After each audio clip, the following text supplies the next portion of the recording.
Good morning. I think we should wait till people come in. I'll wait for 15 people or so, and we'll pick up where we left off. I hope you feel refreshed after a long weekend and then some chaos given the election. Some students wrote me saying they're exhausted by the experience. I hope you're okay now.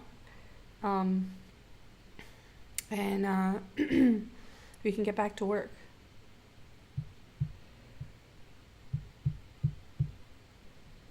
So last week I gave you the test. Honestly, I have not looked at the test yet, but I will pass it to the grader at the beginning of next week, and he should have them for the next class, okay? What were your impressions of the test?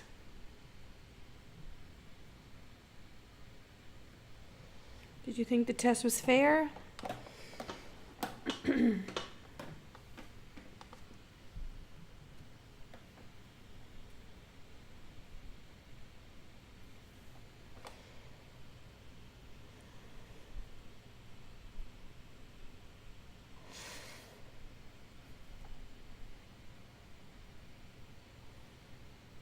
you think the test was fair?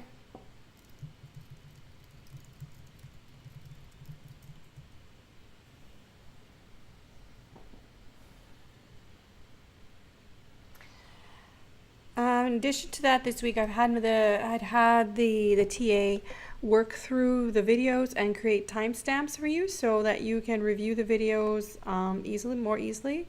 So you can click on the timestamps in the comments or description. I've copied them in both places.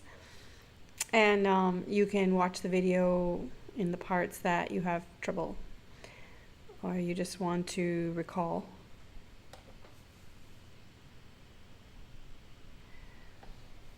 Okay, it's only a few of you here. Maybe people have other things to do right now, or they're just waking up.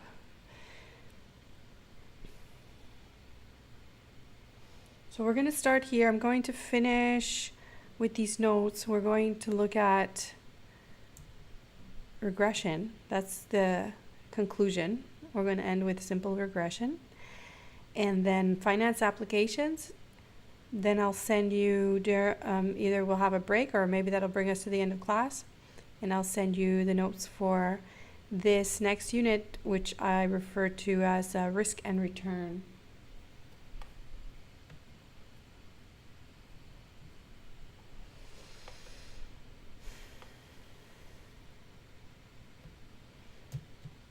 So you should have your calculator, maybe printed the notes, or you're going to screenshot the pages.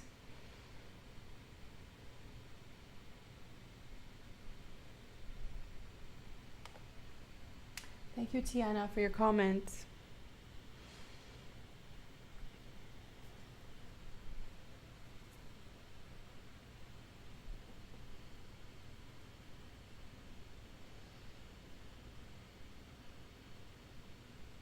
So the test on Saturday will be worth 20%, or if you want your first test to be worth 10%, it will be worth 25%. So what I'm going to do is calculate all the alternatives and give you the best score, okay, in the end. So don't worry too much about that. So if it helps you to make your first test worth less, this test could be worth more. But if it doesn't, I'll just leave the grading scheme, the evaluation weights as they are in the prontuario. Yeah, Ivana, about the networking capital requirements, there were 8 years, but it was a 5-year project. What I really wanted to test there is that you know that the last period has to be 0. So if you didn't get that, you lost a point. But otherwise, it would mess up your table if you're working in the table method. So I kind of wanted to challenge you on that too. But you can have more periods of networking capital management to wrap up the project, even though the project ended at 5 years. You can debate whether that makes it an 8-year project or a 5-year project, but the operation of the project was completed in 5 years. It's just the networking capital didn't close out It didn't, the funds were not returned to the firm until the 8th year for whatever reasons. So that's not too big of a deal, but probably I saw some people missed it. Some people did know how to deal with it, so that was neat. It was good. It's not a lot of points. It's just going to be hard for the grader to grade. Falls on him, unfortunately.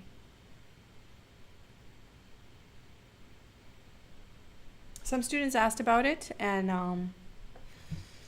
I just told them, yep, it's correct. Work with it. I have to create some challenges, right? So the solutions, I will share the solutions once the grader works through the tests and points out any discrepancies in the solutions. So you'll get the solutions when you get the test. You know, I have to say, you know, not to give you I don't know what to say, how to express it, but I don't intend to sway your opinion, but it's very difficult to create new tests, and I'm working at doing that so that, you know, people who have some sort of advantage because maybe they know someone who took my class in the summer and they have those materials, or someone who took my courses in the past, they have those materials. I want to make it fair, so I'm making tests that are new. And it takes time because I have to build the keys as well, the solutions. And sometimes there are errors, and I have to have the TA review to find them. Okay, so we have 12 people. So we start.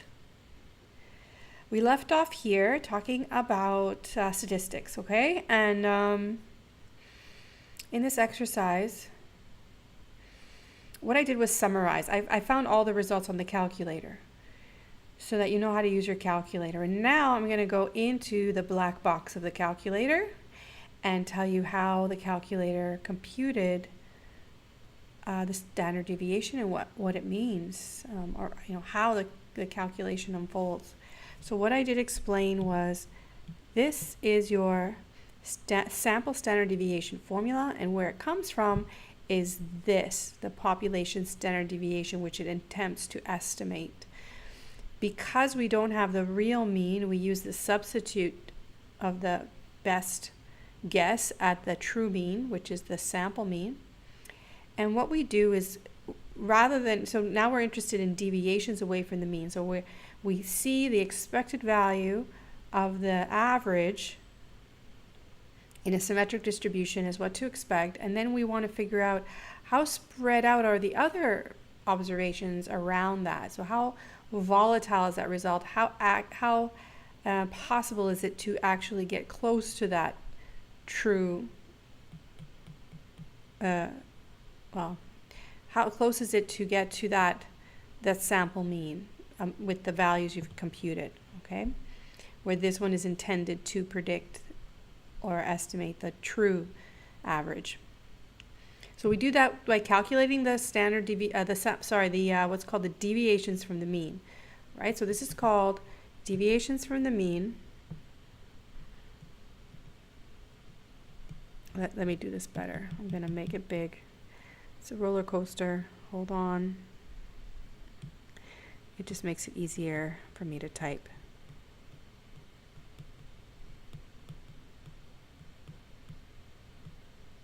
So these are the calculations of the deviation from the mean. Now you might feel like, oh, you know this, you don't need to pay attention, but please pay attention, okay? It's a profound concept that echoes throughout all of statistics. You see this again and again and again. So this is a measure of relative distance from the mean, and what we're going to do, I'm going to erase all this here and calculate the deviations from the mean all the way down. So that means I need to take 2 minus the mean, the sample mean we learned. Remember, we did that on our calculator. Should we do it again? If we do it again, 2, 8, 10, 6, and 5. So let's do that again.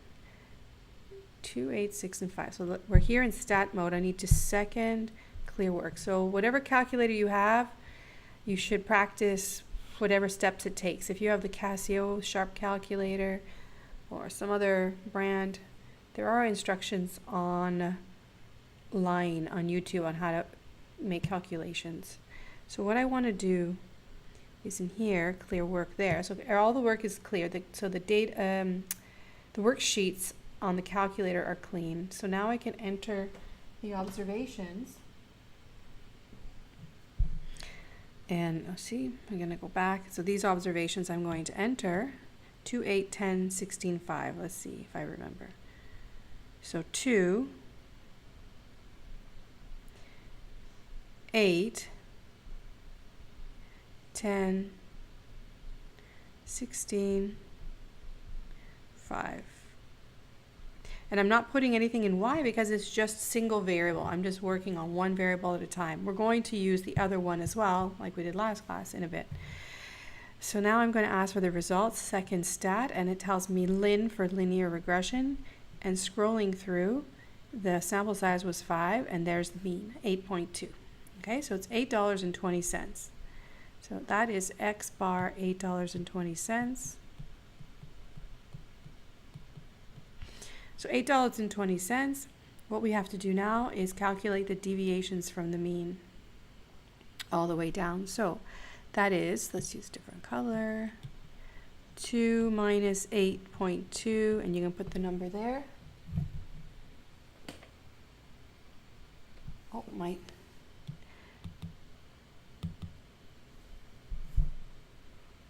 it's uneven. And 8 minus 8.2 and put the result there, and 10 minus 8.2, and 16 minus 8.2, and 5 minus 8.2. So these are the deviations from the mean. You can imagine this in an Excel spreadsheet, which would easily calculate this, but that's not what we care about right now. I do care about the calculations, but what I want to focus on is the interpretation. So let's get the deviations from the mean. What do you get?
So the result should be negative 6.2,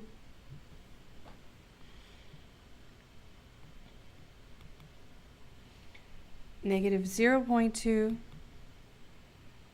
1.8,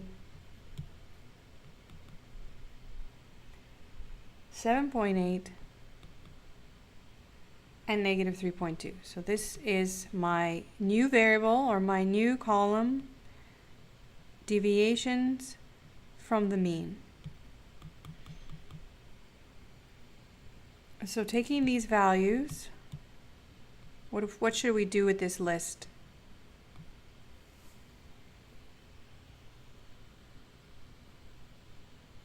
Thank you, Ariette.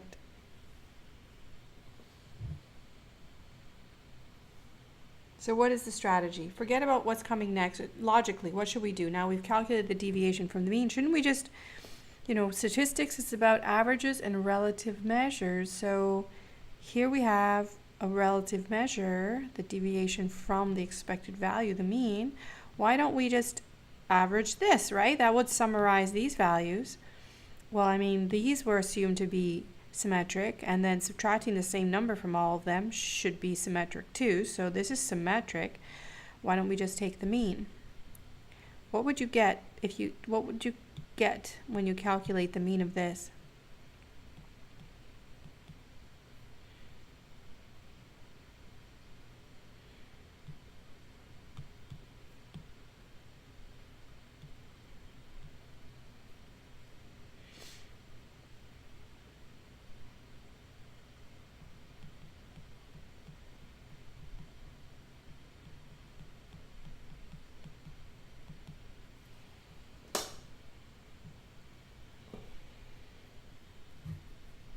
So what I'm trying to do is explain why we do the rest. Okay, so find the average of this column. So we're going to calculate the average of the deviation from the mean.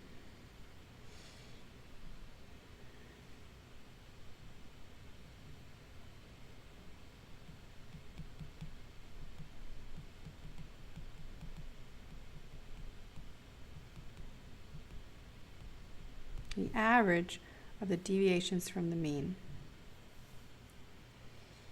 So you're going to take those values, put those values into your calculator.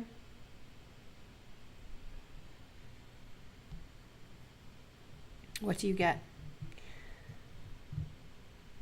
Well, I don't want to put it here. You guys do it. Well, let's see. I won't do the whole thing, but okay, let's clear this again.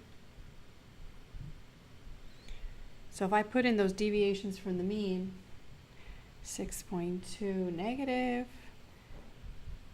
and 0.2 negative,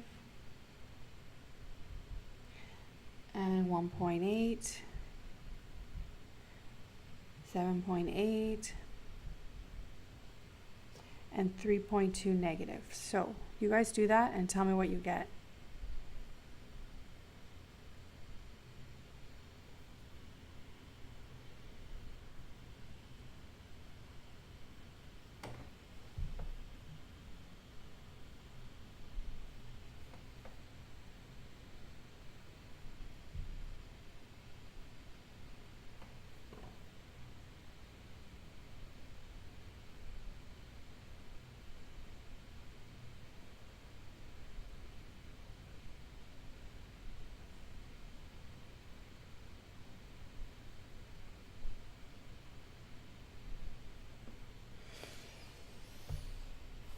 Are you sure, Tiana?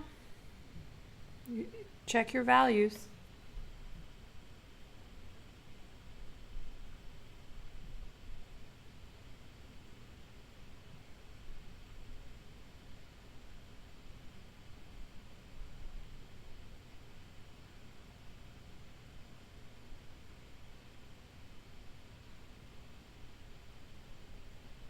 N equals 5 is not the answer. That's just n equals 5. Scroll. You have to hit the arrow to find the answer. Ariet. Arrow down. So you should have put these numbers in. So that's all the values, 5 values.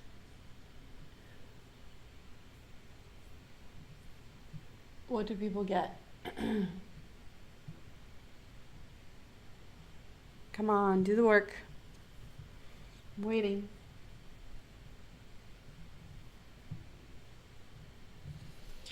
I'm taking your hand and showing you the way through this.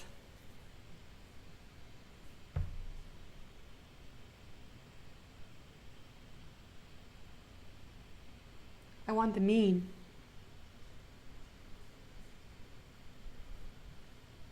I want the average, x bar.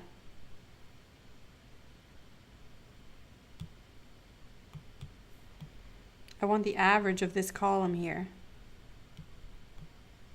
What's the average of this list of values?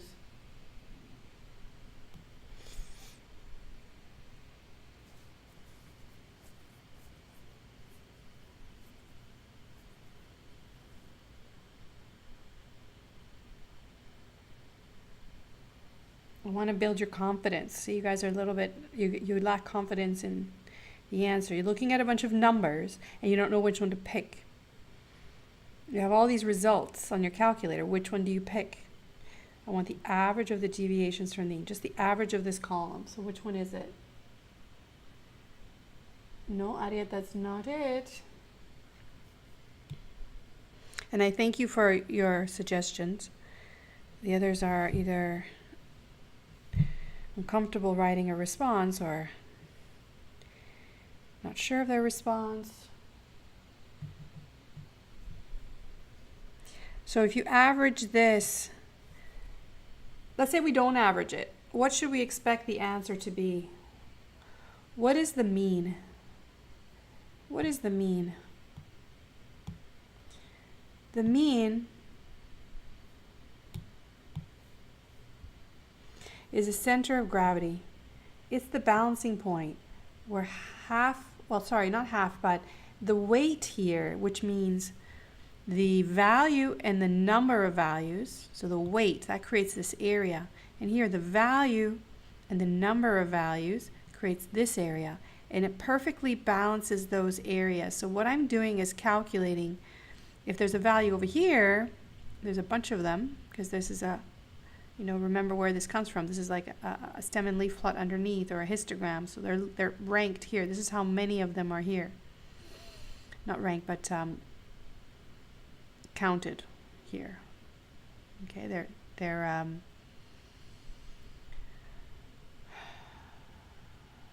put one on top of each other. And so I want the distance between this value and all of these and this one here. So I'm subtracting that distance. Then also I want the values on this side. So I'm subtracting this distance. But if the distances on this side and their quantity is perfectly offset by the distance on this side and their quantity to create the mean, which is the balancing point, what should we expect the mean difference to be? So if you have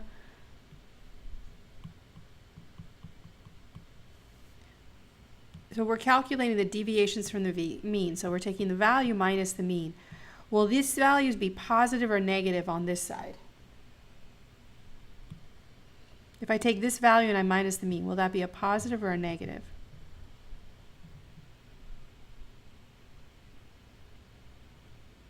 So see, I'm not exactly concerned with the actual value. My greatest concern is with your understanding of what the mean is, and then the standard deviation. So again, if I calculate the difference for a value on this side, will it be a positive or negative deviation from the mean?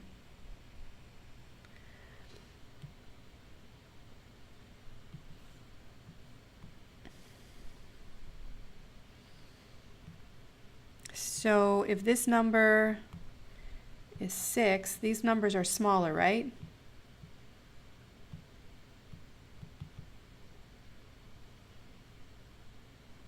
I'll just put X bar. So what I'm doing,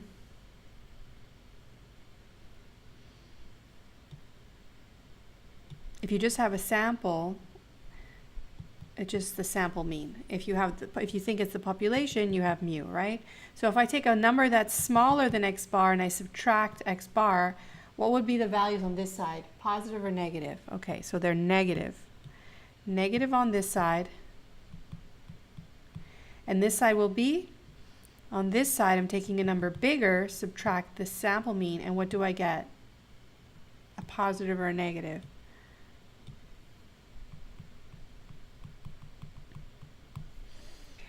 So these deviations will be negative.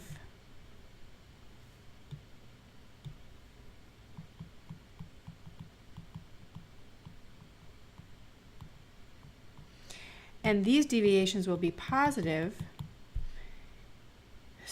And I was telling you that the deviations where the sample mean, another way of thinking of the sample mean or the mean is it's the value that's closest to all of the points. So I put myself here, so I balance all of this weight off of all of this weight. That means the negative value of the deviations from the mean in total is equal to the positive value of the deviations from the mean in total. So what that does, if you've made the calculation, the sum of these will always be 0 because the negative ones will offset the positive ones in weight and quantity. Okay, they're not exactly positive and negative opposites, but when you add the positives, it's the same as the negatives. That's what the sample mean is. The average will always be. So this sum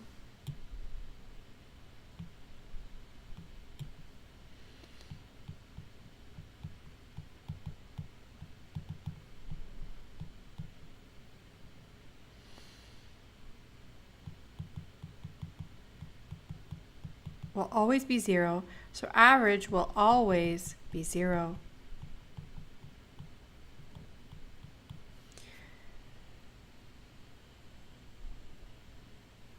This says sum. So I cannot, so the conclusion is I cannot get the average of this to mean anything because the sum will always be 0. So I lose the whole point of the deviation from the mean, because seriously, this is not on average, this is not 0, is it? No, because you have some 6.2 and point, so this one is far away, this one's closer, this one's a little bit, well, this one's far away the other way in the positive, this one's way far away, this one is negative, it's lower. That's what's captured here. So if you average those values to give you an expected value of the deviation from the mean, it's meaningless. We shouldn't average those values to mean something. I mean, we're just going to get the average. So on average, the deviations, if you look at the the direction, you're going to get 0. So that's not exactly what we want. We want to know how far away in distance. We don't care about the direction, because the sum will always be 0. So what we care about is just the magnitude, the size.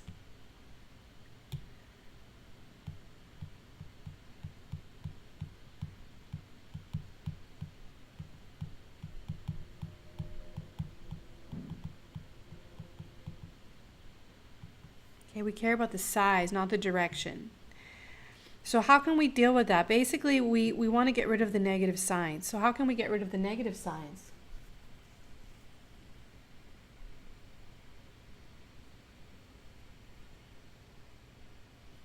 How can we get rid of the negative signs?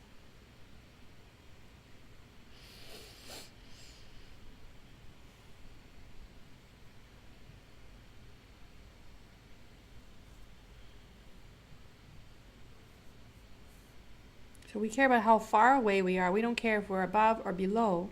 We just want to care about how spread out the values are.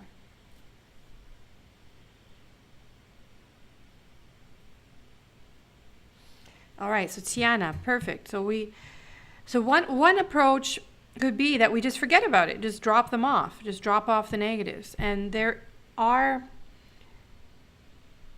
results, there are statistical results where statisticians did that. They developed a whole body of work where they get results just dropping the negative off. Another way to deal with the negative, to make these just positive values and that they retain the relative magnitude from the mean, not the distance, the direction, you can just square them. If you square them, that turns a negative to a positive. So that's why we have the next column. But still, there's one more thing that you have to be alert about. Don't fall asleep yet. Don't lose attention just yet. So let's do that. I'm saying that because there's a tendency I do that. When I start making calculation, I think I know what I'm doing. I kind of go into, delta brain, and I'm not thinking anymore, and I'm just, doing things. So let's stay awake, and let's get the squared values, okay? So let's square these all the way down, and think about, as you're doing that, if you got it right and what it means. So you can take a screenshot because I'm going to erase this stuff to make room.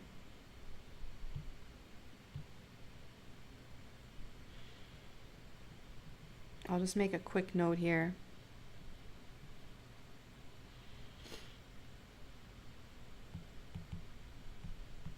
The main thing is that the sum is 0 because of the sign.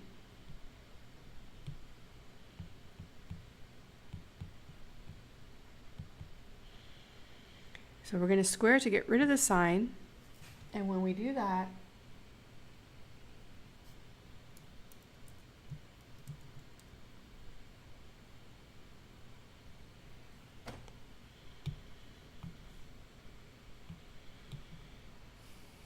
you get 38.44. I'll keep 2 decimal places because to keep the table simple, if I ever ask you for tables, 2 decimal places is fine.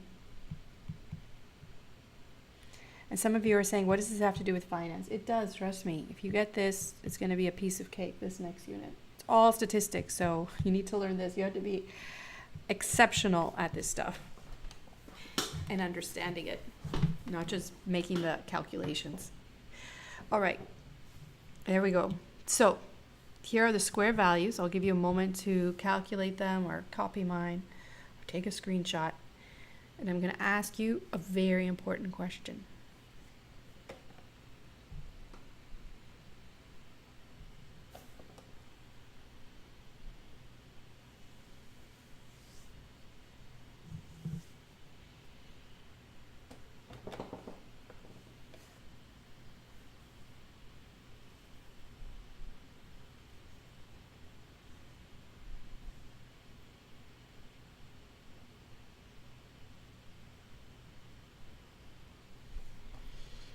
So if you can't see that, that's a square.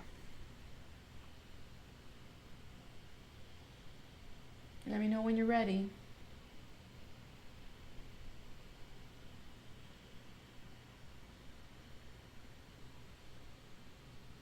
If nothing else, making the calculations keeps you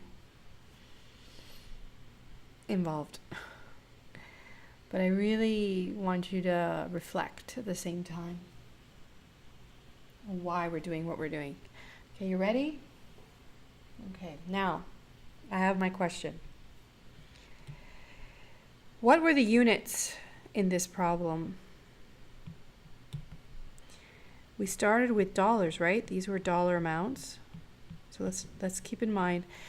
Then if I take dollars and the sample mean is also dollars, like I wrote here.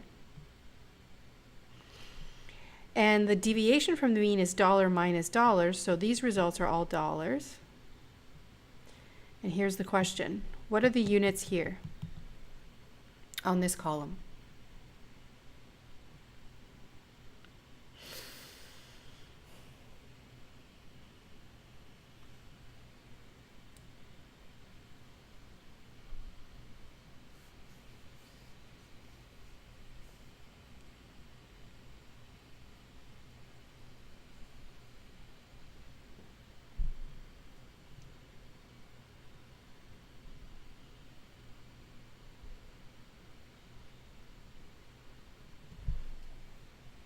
What are the units on this column?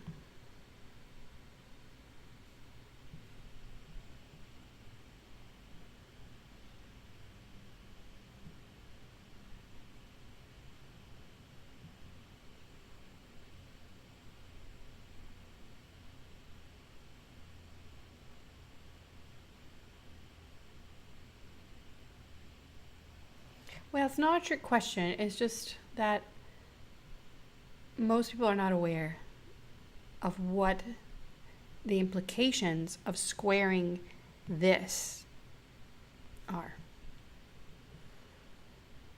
So if you square the values, you also square the units. You know that when you think about calculations in 3 dimensions or 2 dimensions, I don't know how you guys learn that in elementary school, but when you square dimensions, or when you square values, you also square the units.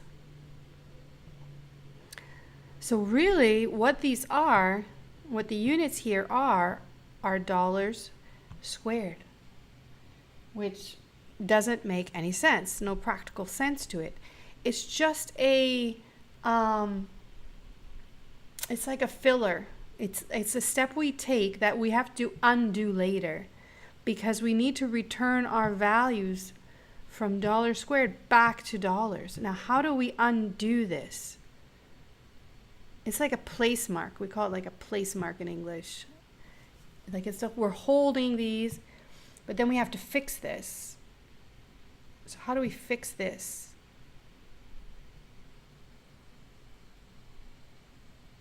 Because really, I should cross it out because nobody says that. Nobody says dollars squared.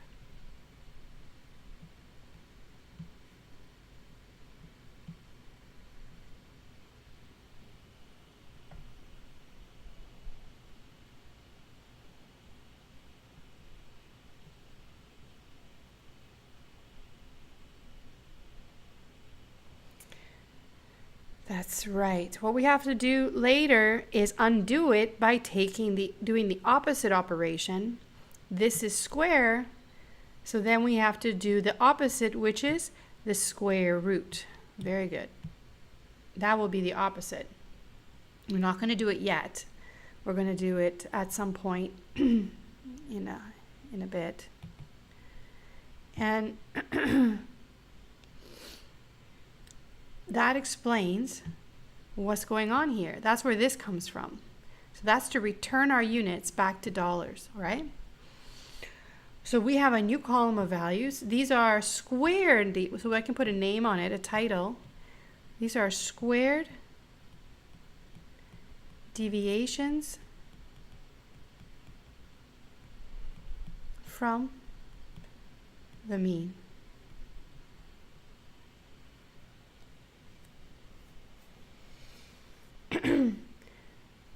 So what should we do with that now? So going back, these values are symmetric.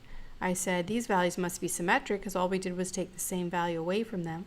So since these are symmetric, also these should be symmetric, right? What does that all imply? How do we summarize the square deviations from the mean? Well, it's safe to just take an average. So sum these values.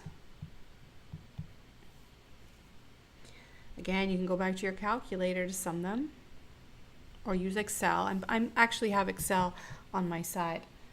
I mean, I have the solutions, but I like to work it out as I go along. So I'm working it out with you. So I put them in Excel. So what I'm going to do now is sum.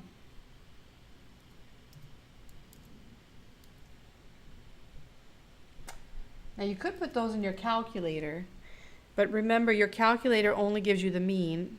Well, actually no, there is a button on some calculators to get the totals. You guys can figure that out.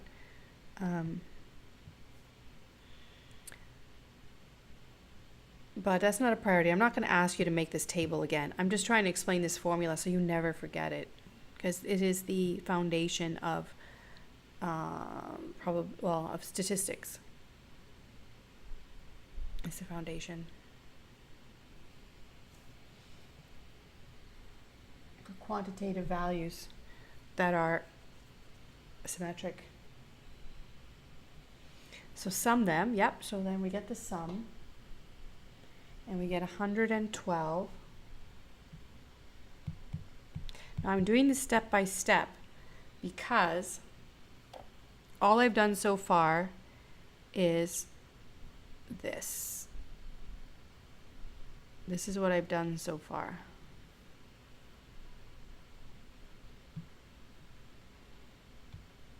Okay, so what I've done so far is calculated this sum. And now I have to calculate the average, like was suggested by Ariette or von Meide, right? We'll talk about that in a moment. We'll talk about that shortly, von Meide. about the geometric mean. In this case, the mean is fine. The geometric mean is used when we can say when the data are skewed, you have a few extreme values. That's when the geometric mean can be used.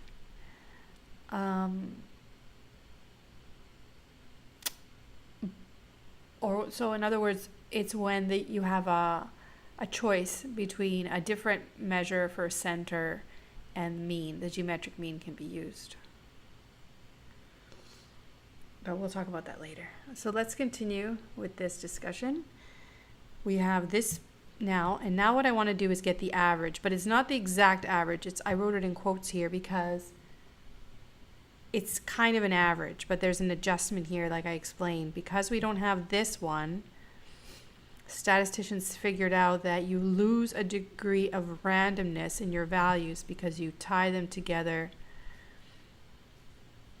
through the sample mean to substitute this. So the takeaway rule is you lose a degree of freedom for every estimate inside your estimator. Okay, so you're going to see this again, and I'll talk about this again. So we have to average, but we're dividing by one less. So let's get the average, what I call it like this, equals 112.8 divided by 4. And this has a name. Well, let's get the number, and then we'll talk about the name.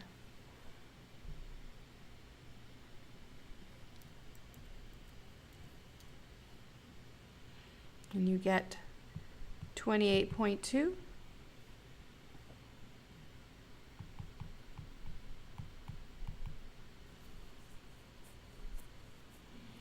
So notice I stopped putting any kind of units on here. I cannot put a unit on here because it's something that we don't talk about. We wait until we get to the last step. Okay? So we don't put units on it, but we do have a name for this thing. Does anybody know what the name is?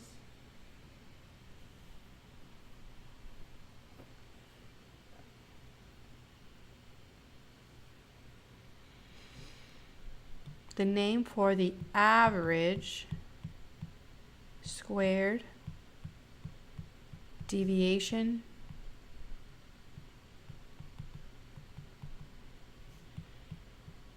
from the mean.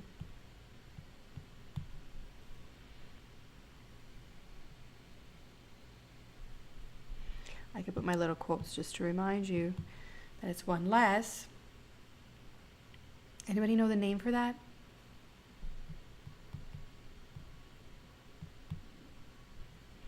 English or Spanish will do fine.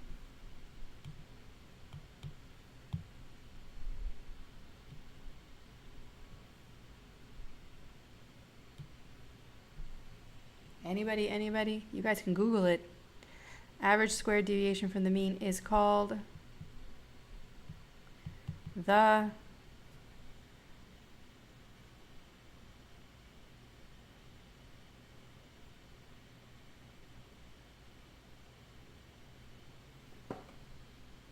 Remember to reload your page or refresh if it's blurry.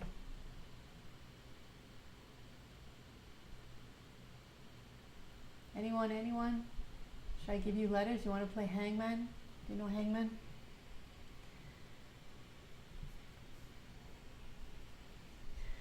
Should I give you the first letter? There you go, Edwin. Perfect.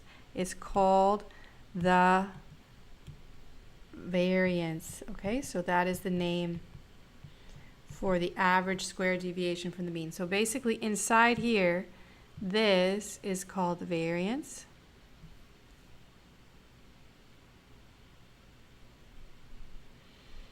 Which is useful because it gets us to the standard deviation. So that's the variance. And finally, let's finish this. So you get it, and I have run out of space. Where should I put it? I'll erase this.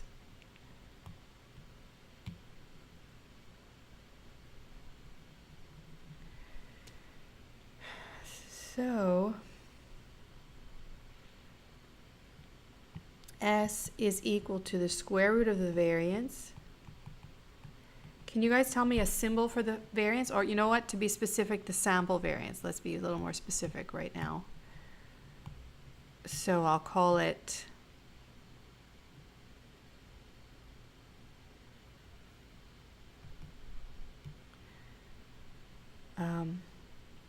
the sample variance.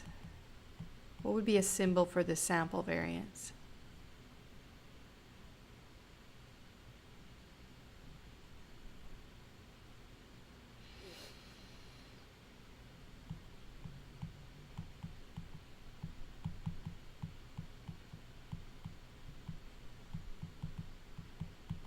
Well, the sample standard deviation symbol is S.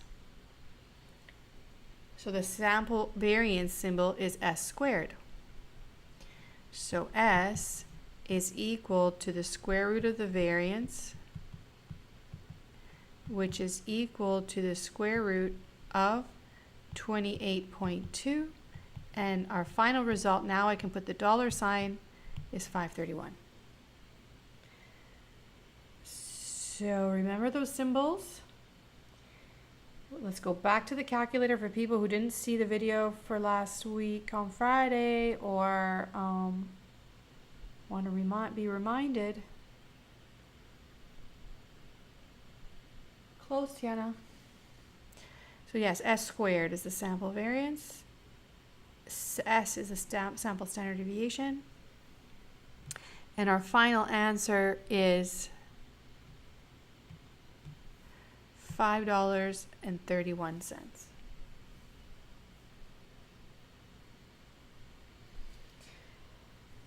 So to recap, you never have to do that again in this class. I'm just showing you, and I'm going to send the solutions for this, which will be helpful. Actually, I shouldn't say that. That's not true. That is not true, that you will not have to do that. You will have to make tables for this. It's true. But not so many values. Very few values in a test situation. In your homework, you can use Excel. On the test, you can use Excel, right? So learn how to use Excel for this. Make it easier for yourself. But don't forget the underlying theory of what you're doing. I'm not doing all the statistical proofs here. You need a statistics degree to do all the proofs to show this, that this is an unbiased estimator of the true standard deviation. So let's do this in the calculator. So in a calculator, we left off with the values entered. Oh, did I put in? So those are the original. No, those are not the original. So I gotta clear this and put the original values in. So 2.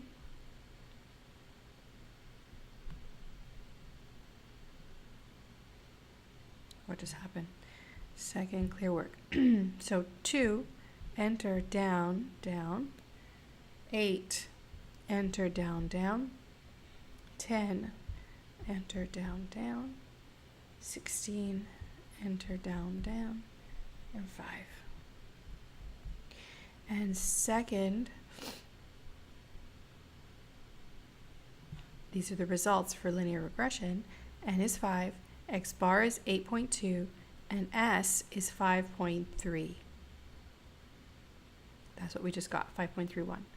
So it's all there in the calculator, so you can always check your work from the Excel sheet or from your own hand tabulated values to your calculator. And the last figure is this one. Now that is smaller.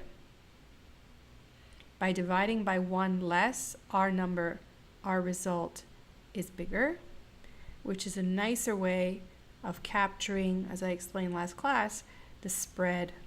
I don't say nicer way, but it's an unbiased way of capturing the spread, it turns out.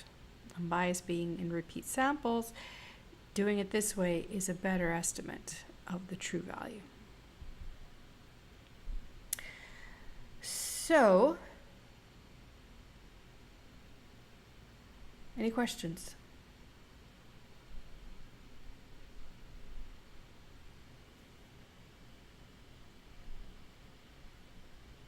I lost so many people, but I will continue. This is important. How people think they know this, we will see. We will all find out if you guys know this. I'm just trying to make it a breeze for you to get through the next unit. All right. So I was saying last class how we interpret these values. The way to interpret these values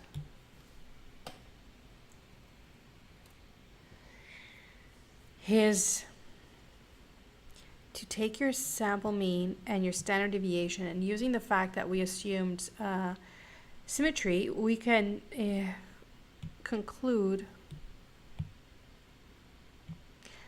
that she spends about $8.20 a day, give or take $5.31, create this interval, and with one standard deviation interval, we capture 60% of the observations. And I mentioned to you the majority will always be within one standard deviation of the mean. That's a property of the mean and standard deviation. So the higher the standard deviation, the more spread out the values.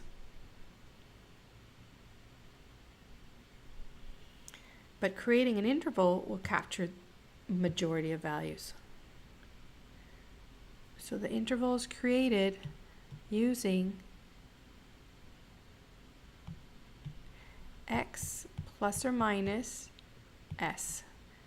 So let's see, let's make an interval with 2 standard deviations. What happens?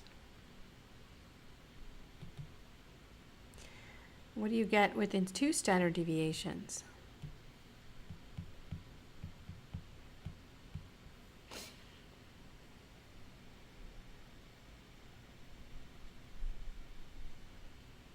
So what you need to do is take $8.20 plus or minus 2 times 531.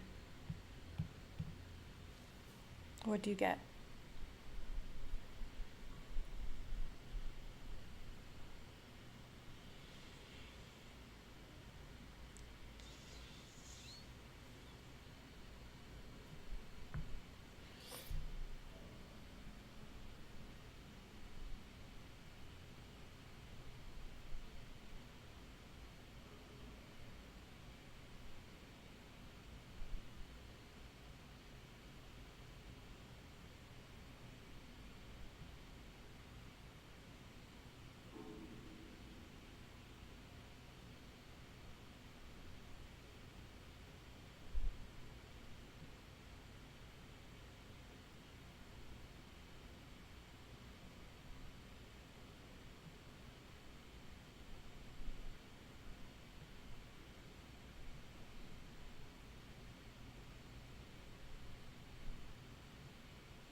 Nobody else? Ariet gave me an answer. Oh, you're just giving me the 10. You're telling me that this is 10. So you're going to take $8.20 plus or minus 10.62. and you make an interval, and the interval will be between negative 242 and 18.82.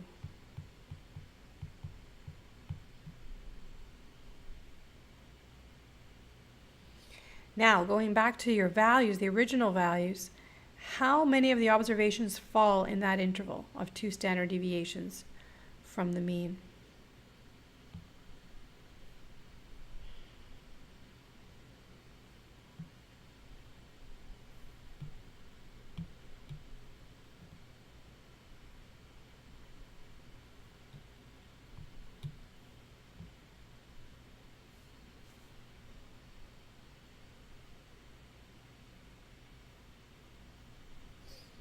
Well, does $2 fall in there? Yes. Does $8 fall in there? Yes. Does $10 fall? So all of them, as you can see, all of them, let me do that again, all of them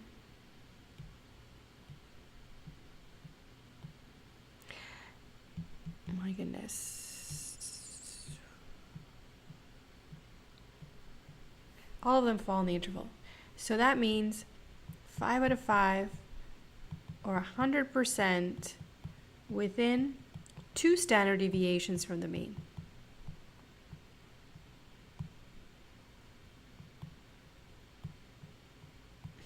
Okay?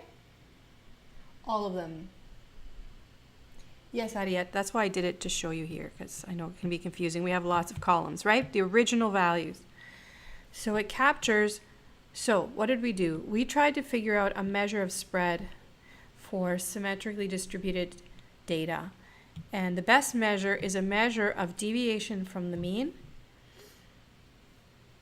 But we wanted to summarize. We don't just want a list of deviations. We want to summarize this list. But just summarizing it as an average doesn't mean anything. It loses the magnitude of the distances. We just want to talk about the magnitude, how far away, not which direction. So we get rid of the negative sign and use this instead and average this. But because of what we did, substituting a sample mean for the population mean, we lose a degree of freedom. We have to divide by a little bit less so that we can really capture all of these values here, the original values, within a standard deviation or 2 from the mean. So that's what happens, okay? So now that I've said this, all of this about this distribution of 5 values, would you say that these values have a normal distribution?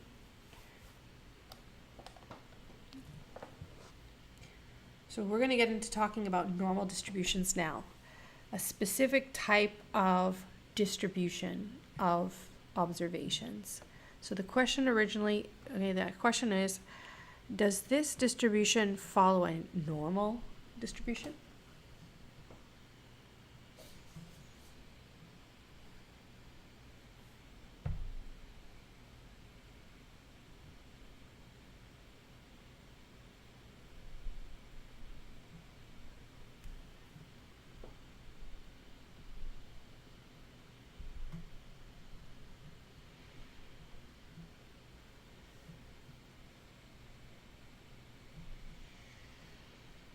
What's a normal distribution? Can someone tell me?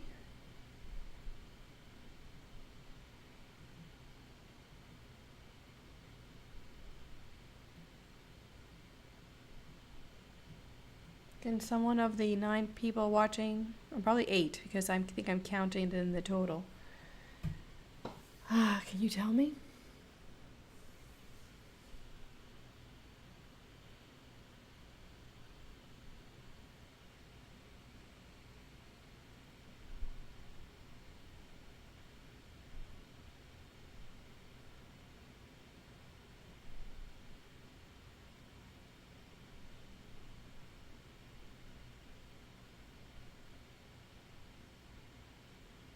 No one knows what a normal distribution is?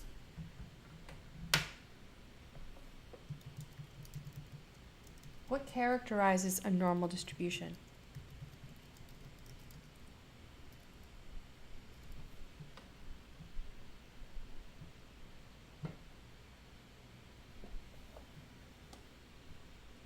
Okay, well, symmetric distribution, it's not just about that there's 50% on the left and the 50% on the right of, well, okay, so you guys are getting to it. But, okay, so a normal distribution is a single peaked, I guess that's what you were getting at. It's a single peaked, bell-shaped curve such that the values are spread so that 68% of the observations are within 1 standard deviation of the mean. 95% of the observations are within 2 standard deviations of the mean. And 99.7% of the observations are within 3.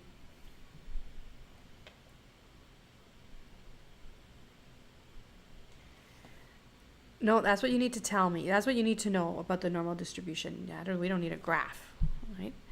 You need to be able to tell me when I mention normal distribution that it's, but you guys, I really appreciate you sticking around so we can do this.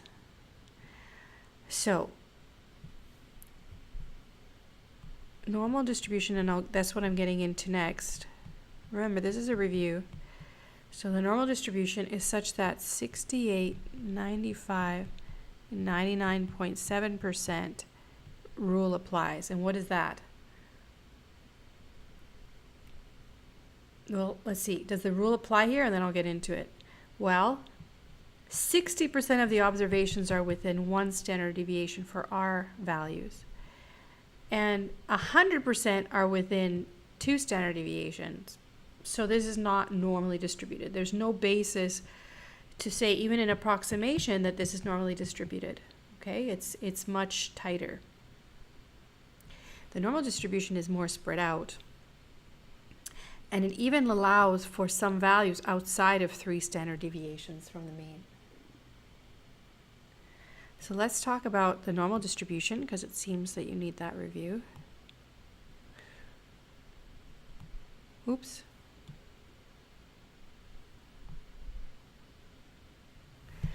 But I want to just conclude that this is not normal.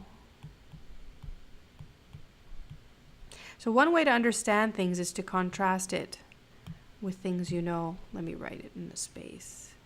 So this distribution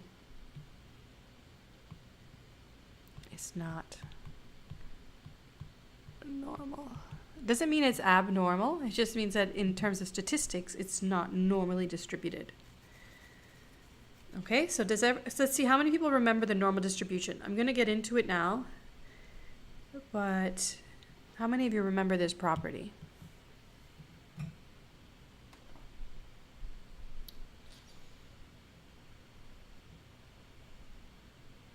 The normal distribution is important because statisticians created tables and actually programmed values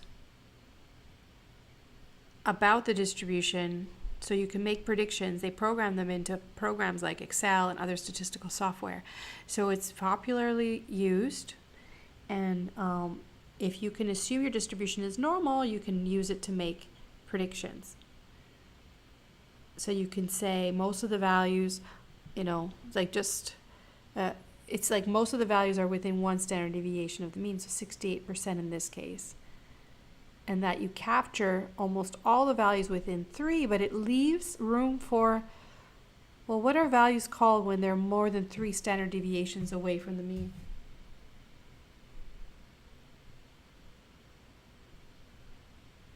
What are values called when they're more than 3 standard deviations away from the mean? Because there are some, right? There's some outside of 3 standard deviations. So what's the name for those?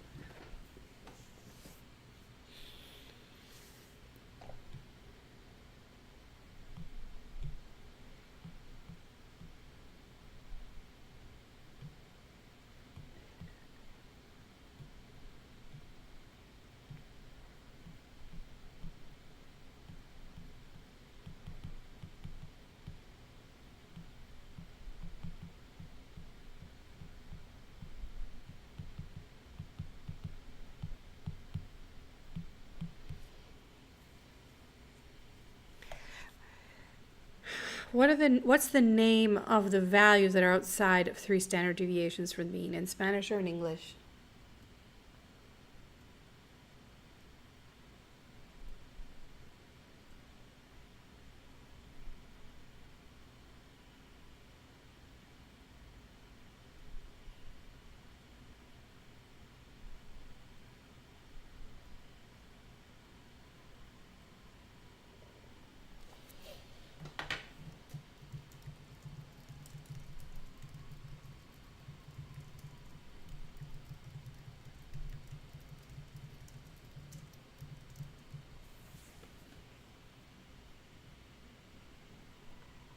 Nice. Outliers. Very good.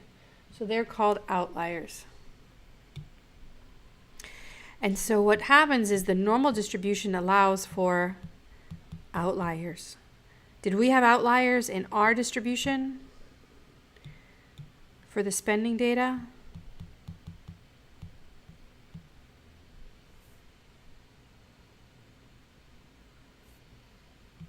Are there any outliers here?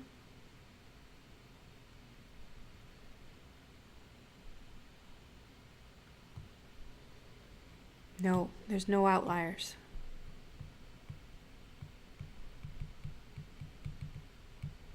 Okay, so you should be able to contrast these basic, you should be able to look at data and know if it's normal or not normal.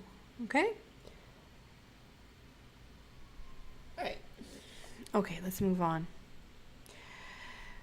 Okay, so what I've done here, this is another skill set. And let me see how much time I have. I have an hour and a half to get through.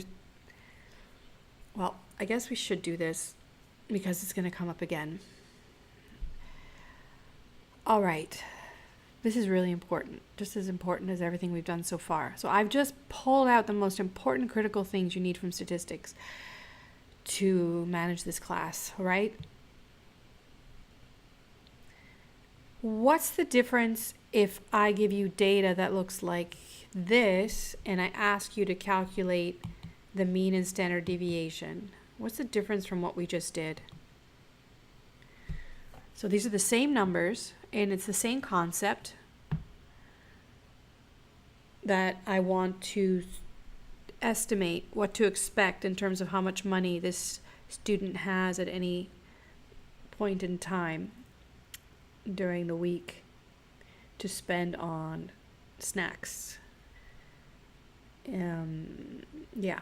So what's the difference between this data, the way I've presented it, and the one we just used? The numbers are the same, but what's all this about? Good morning, Gabriel. See if you can answer this question.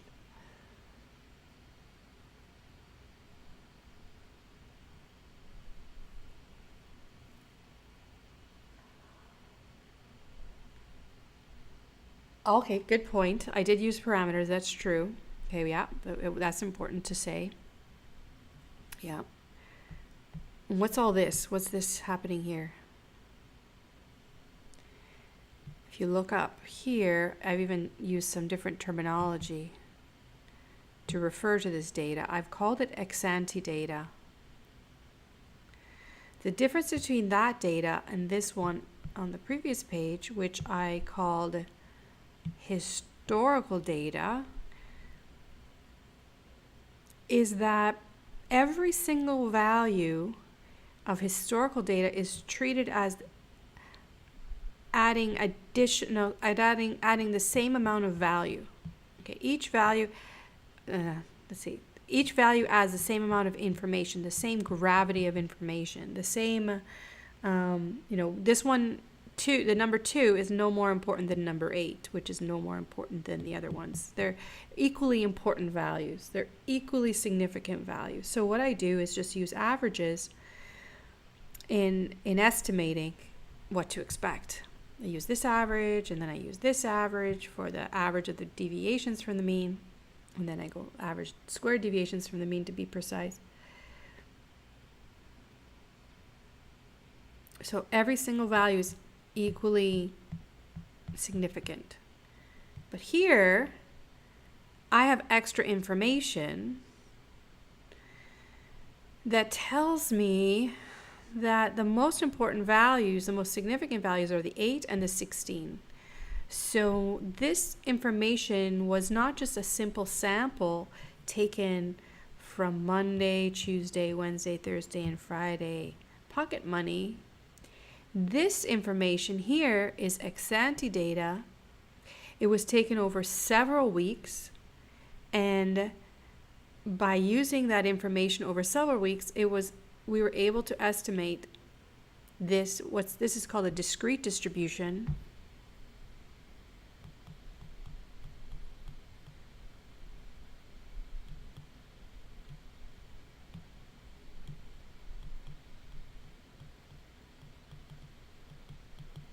This discrete distribution actually represents the population. It's not just a sample now. This is saying that 2 happens 20% of the time, and 8 happen 30% of the time, and 10% of the time, and 16 30% of the time, and 5 10% of the time. So taking together information from the past, lots of information, and maybe some estimates of future economic conditions, we create a discrete distribution, and so we can interpret the statistics from it as actually being the parameters. Okay, so when I calculate the mean, we're going to call it mu, and when I calculate the standard deviation here, I'm going to call it sigma. Now, I also implied that over here. When I calculate the sample mean here, I'm using it as an estimate of mu. Right? I'm using it as an estimate of mu, but I'm not as bold to call it mu. And here I'm using it as an estimate of sigma, but I'm not as bold or confident to call it sigma. Okay, there's going to be some error in doing that. So here it's different. I'm confident, I build this distribution, I believe that this is the distribution, and it shows me the stochastic property of certain outcome, of an outcome from this distribution. This is called ex ante data. So when I give you ex ante data, you got to treat it more generally. You have to have a generalist approach, which means you're not calculating the mean by adding and dividing up the values. You're calculating the weighted mean, incorporating the fact that each value has a different significance. All right, so let's do it together, and then I'll recap what the heck I said. So these formulas are analogous to the formulas that we used before. This is the weighted mean, and this is called the weighted standard deviation. Now, I didn't put it into the title here, but that's what it is. It's over here, weighted. Any questions before I continue?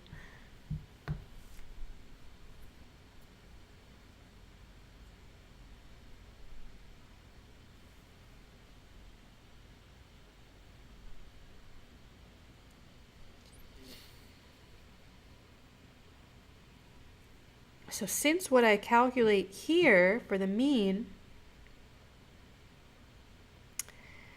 is used here to calculate the standard deviation, this is also considered the population parameter.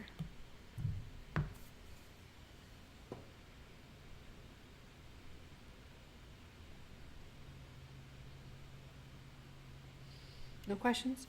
All right, so let's complete this. So first, we need the mean. So the mean is, and I would recommend you can make an Excel spreadsheet for this. So you're going to multiply all of these.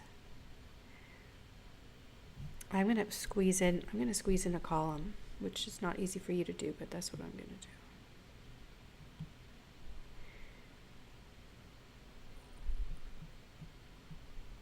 And I'm going to calculate xi pi. I'm going to multiply across here and sum.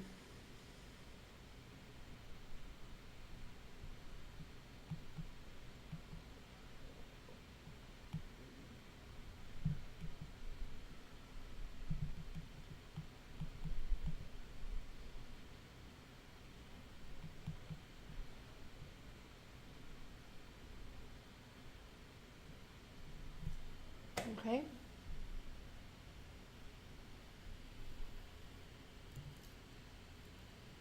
You can prepare an Excel spreadsheet for that.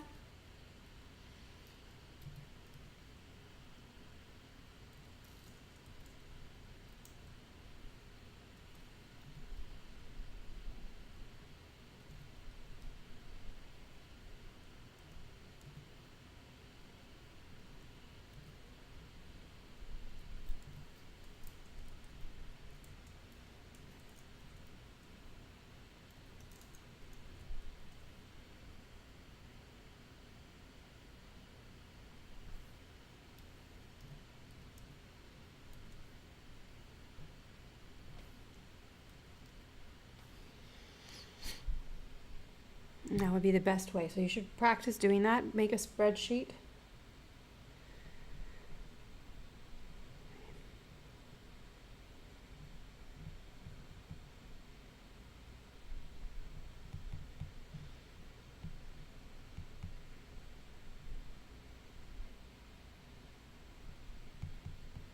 Now this is also interpreted as dollars. So the mean is $9.10. A little bit higher than last time, given the distribution.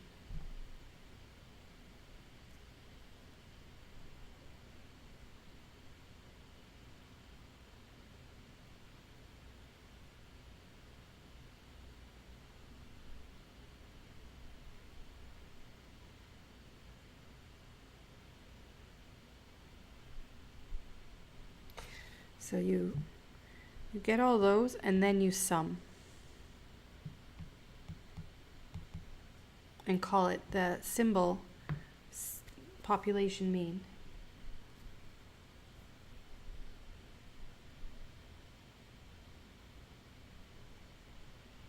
And so you expect $9.20 at any given time.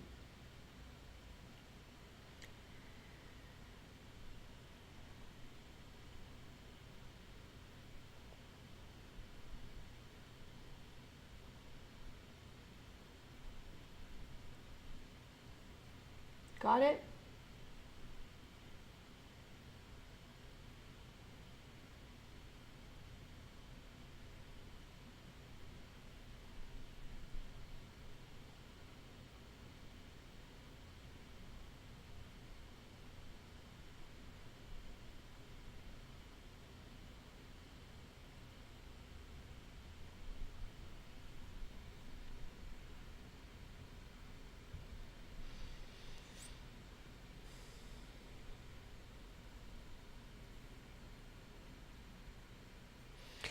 So there's some points to be made here. All the P's, the probabilities of the state of the world, all the P's sum to 1. Okay, so they have to sum to 1. And if you let me know you got it, did you get it? I can continue.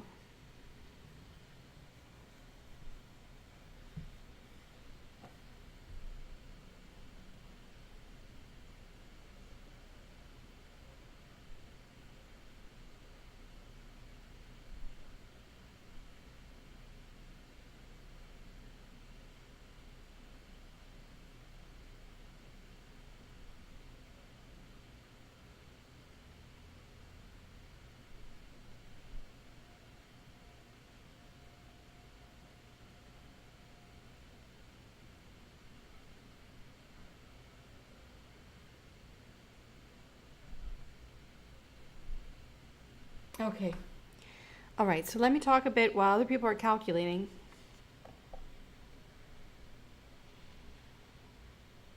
Could I use this formula, like I use the same word, mean. Can I use this formula to calculate the mean over here?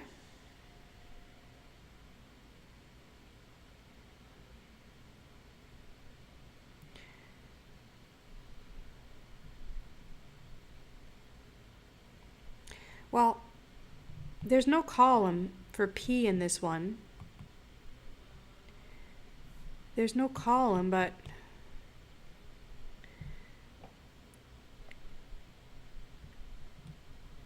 Can I use the other formula to calculate the mean with this data here?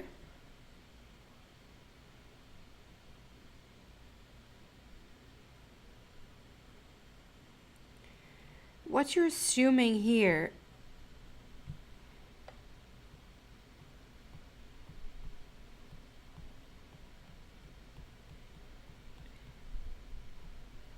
you're really assuming that every PI is the same and it's 1 over n.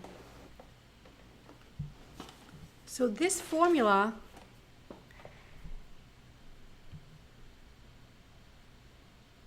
is a derivative. It comes from the other formula, but treats every observation with equal weight. It doesn't have any added information. It just has historical data. It says it doesn't have any other reason to believe that one observation is more significant than the other. So it assumes that PI is 1 over n in a formula,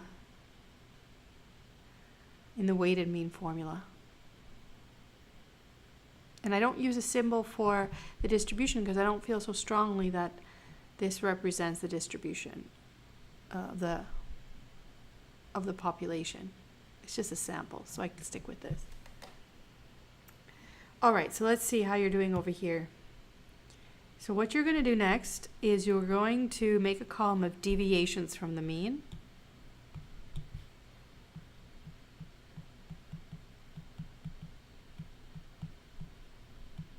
So you can do that in Excel.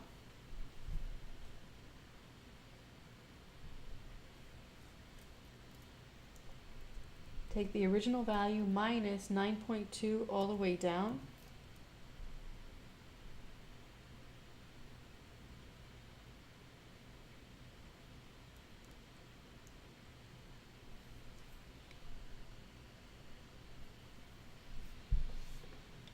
I'm going to use a different color.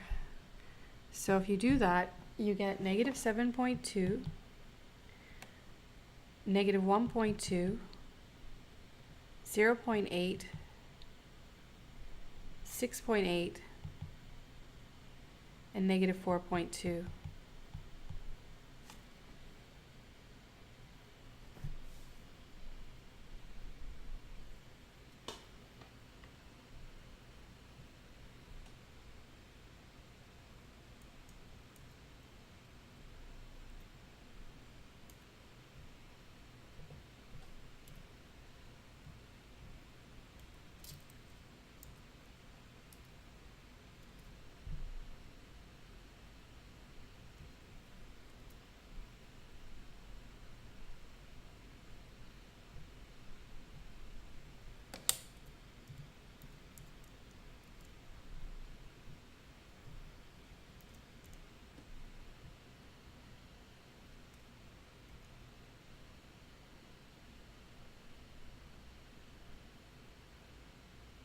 Do you guys get what I get?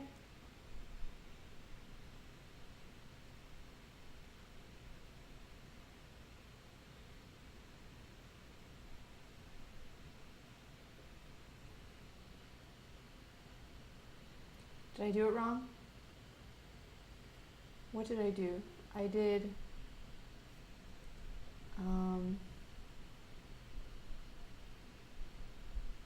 2 minus 9.1. Oh, I did minus 9.2. Okay, let's fix that. That'll make more sense now. Yeah, that's perfect. Thank you. So let's fix that all the way down. It's going to be wrong. I'll just fix it. So 7.1, negative 1.1, 0.9, 6.9, again, keeping you on your toes, negative 4.1, that's a 4.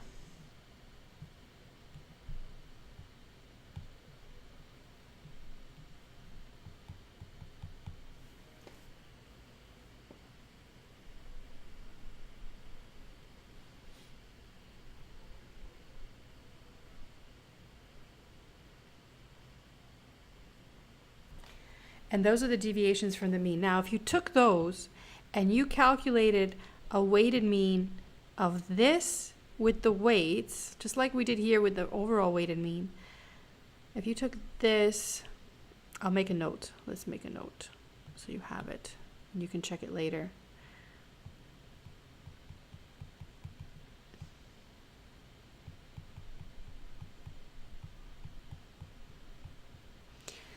What do you expect the weighted average of the deviations from the mean to be?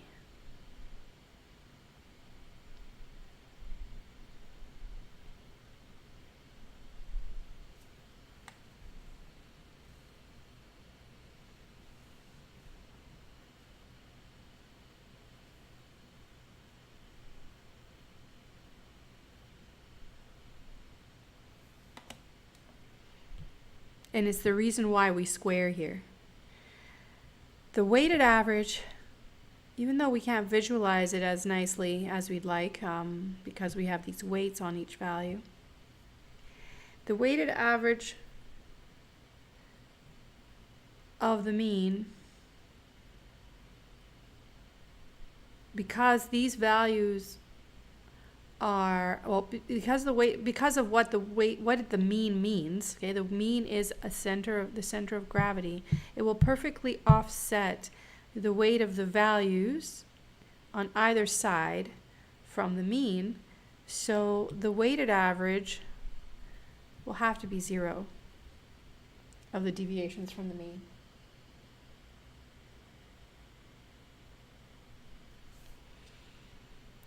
Yes, this is the more general case, Tiana. Well, not parameters, but you mean values.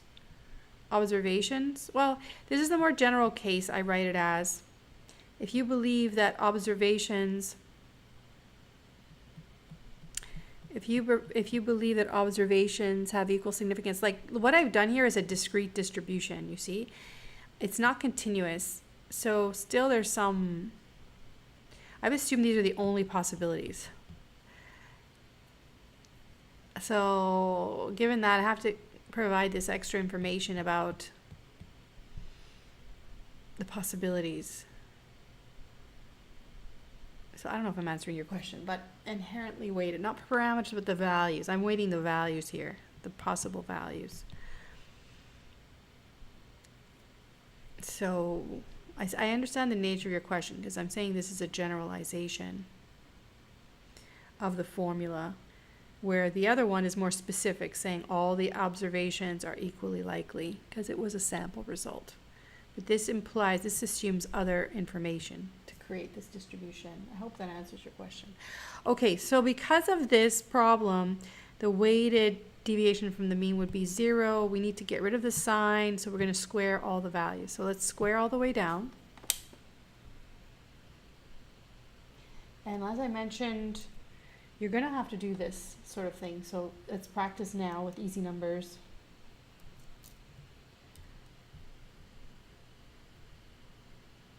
So I've squared it all the way down, and I'm going to round them. Well, if I round them, we might get different values. So I'll give you all the decimal places for demonstration.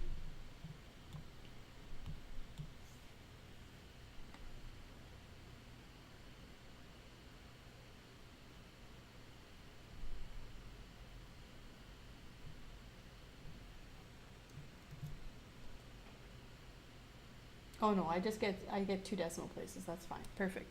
So the first one is 50.41, and then 1.21, and then 0.81, and 47.61,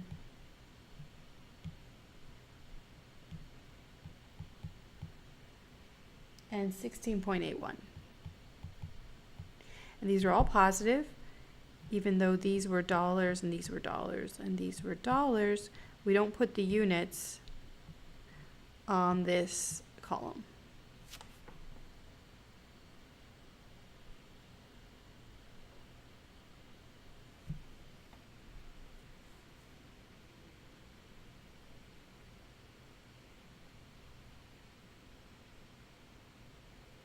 And the last step is to get the weighted average of those square deviations from the mean.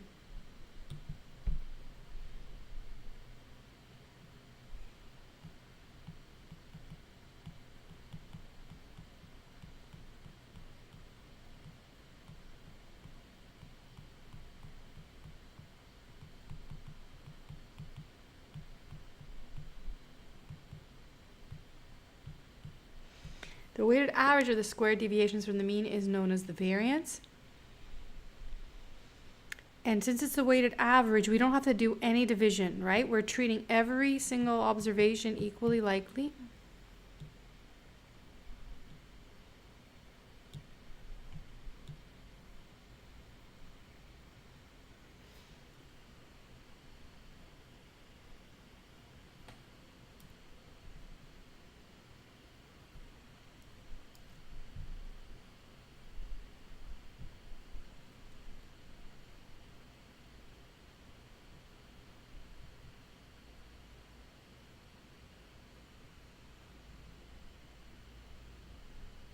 What do you get? Give me your column values and then I'll write them down.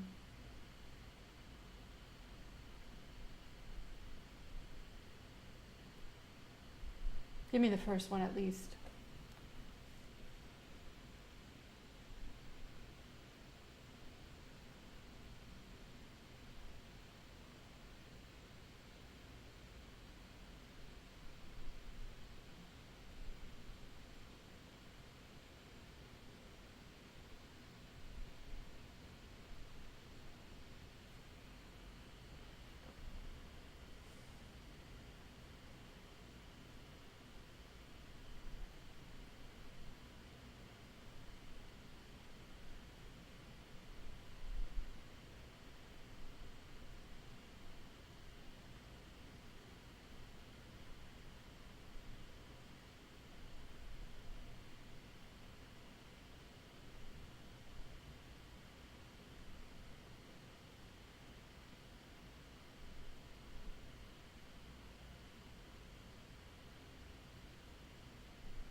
Okay, so 10.82.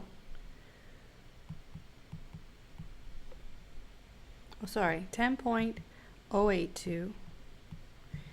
And then 0.363. And then 0.081. 14.283. And I will send you this all typed up so you'll have a nice clean copy. 1.681. 1.681, yes. And all you have to do is sum these, and that's it. That will give you the average. Sorry, that will give you the variance.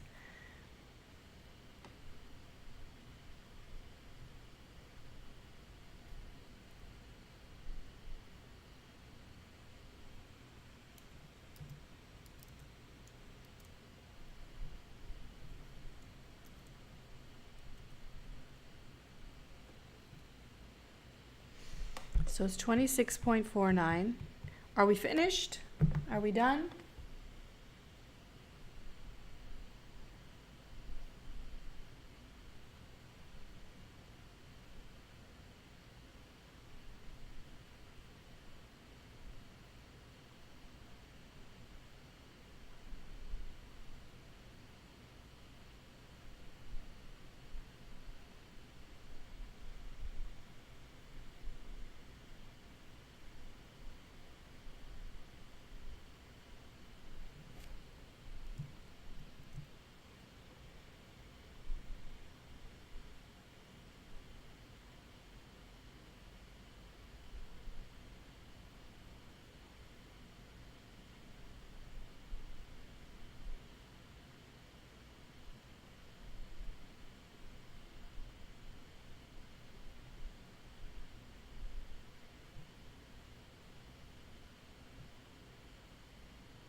Right, the last step to get the dollars back. No, it's not S. Now it's going to be called sigma is equal to 5 point. I got 1.5. So it's very similar to the other value. You know, just it's a matter of how I pick the values. So wait, maybe I should be more clear about what I'm doing here. I'm going to say, so this is the variance. Oh.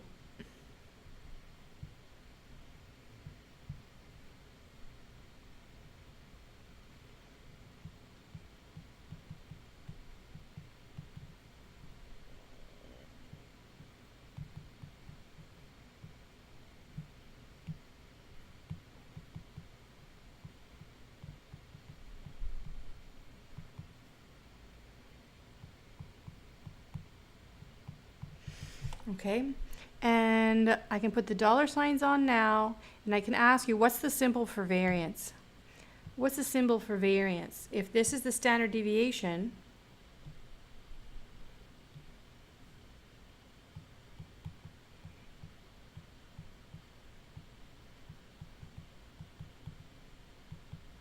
what is the symbol for variance? Anybody know? So this is called sigma. It's the Greek letter lowercase s for a standard deviation. It's a letter S. So yes, variance is going to be called sigma square. All right, so variance is sigma square, and that's useful because from it we take the square root and get the standard deviation, which has a symbol sigma. And that's it. That's the calculation. And we interpret it just like we did the other standard deviation using the mean. We say $9.10, give or take 5.15. We make one standard deviation and look back at the values. How many values does this interval cover? How many values does this interval cover? Let's see, is 2 in there? Nope. I'll just circle the ones. Is 8 in there? Yes. Is 10 in there? Yes. Is 16? No. Is 5? Yes. So it's, again, it covers 3 out of 5 or 60% of the observations. Again, this is not looking normal. It's just a distribution. Let's see how many within 2 standard deviations. Can you check?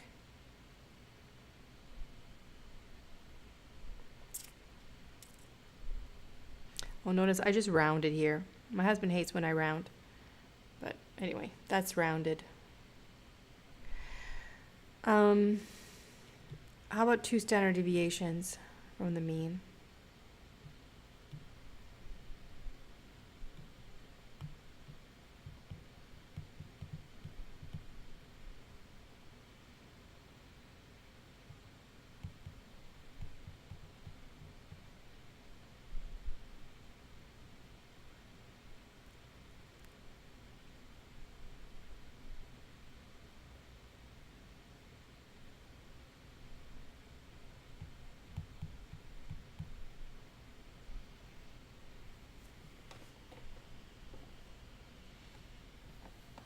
So I'm trying to show you how to make the calculations tabularly, because your calculator can't do this. Excel can do it. Excel can do it for you. Okay, so learn Excel, but your calculator will not do this unless you have an HP calculator. An HP Hewlett-Packard 10B2 Plus will actually do this. But again, I don't ask people to have that calculator. It's just more expensive. And I think the Texas Instrument, the big calculator that you have for MECU classes Should be able to do this sort of calculation as well. It's probably easiest on Excel though, if you're proficient in Excel. So let's see, 2 of these.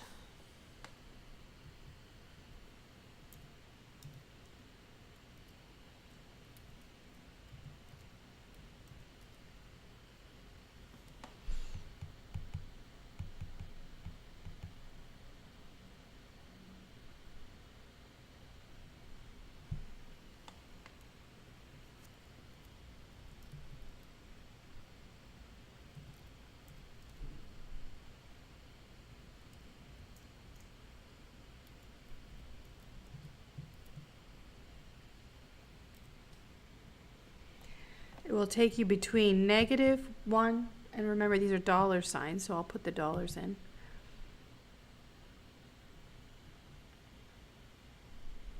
-$1.20 and 1940. So that captures everything, doesn't it? So that's 100%. So I made up the numbers, you know. The results are similar, but they come from different roots, and the interpretation is stronger here because we're working with the population values. I don't know if that's the right. Well, it's not from a sample. Okay. So let's take a 3-minute break, 5-minute break, okay?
Okay, I'm back for my 9 dedicated students. 10 students. Let's see. What's next? Any questions about this? So you know how to do this now. I'm going to send you those solutions at the end of the class so I don't forget. So you have everything all neatly done. We're going to talk a bit about normal distributions, and then I have another sheet that I gave you about correlation. Okay.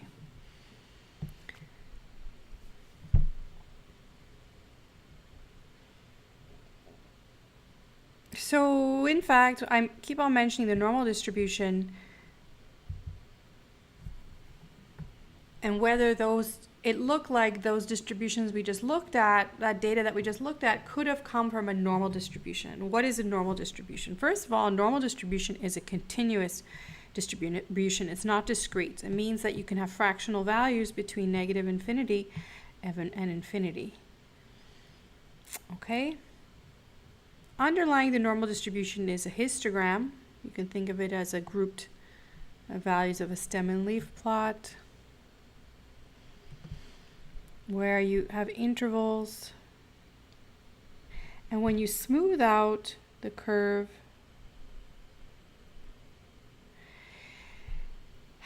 we call this the density curve. Okay, when the smoothed out idealized version, as I mentioned before, this says that I believe even if more observations were taken, I believe the general pattern would remain the same. It's single peaked, bell-shaped, symmetric.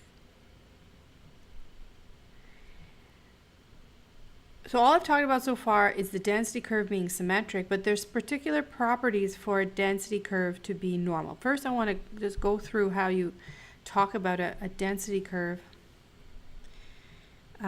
Remembering for a continuous distribution,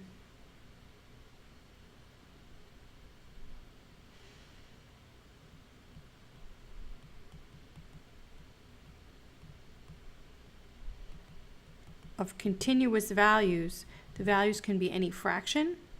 When I smooth this out, what I'm saying is I believe that I have pretty much the pattern of the population, and so the center value, since it's symmetric, I will call the population mean.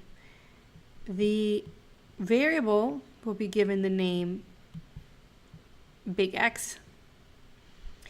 So the uppercase X represents the variable, and the lowercase x represents the specific value. So in finance, we often talk about it as returns to investor in the stock market. Let's make it more general. Stock market. We can talk about different indices that track that, okay? And we know that the area under this curve is 100% because density curves have those properties for relative frequency histograms. So relative frequency means that this peak here, these bars represent the percentage of observations in a certain interval. And then all these bars must total 100%.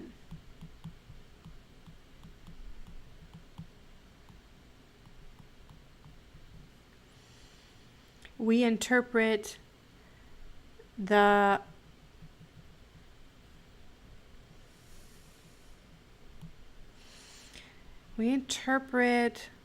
values as follows. We write P X, which tells you the curve, less than, let's say this is X with a star on it, asterisk. So we use a little x when we talk about values on the number line. And when we talk about the curve, we say x. This P means probability, or because it's the whole population representation, we call it the probability, the percentage or proportion of values, or frequency, or relative frequency.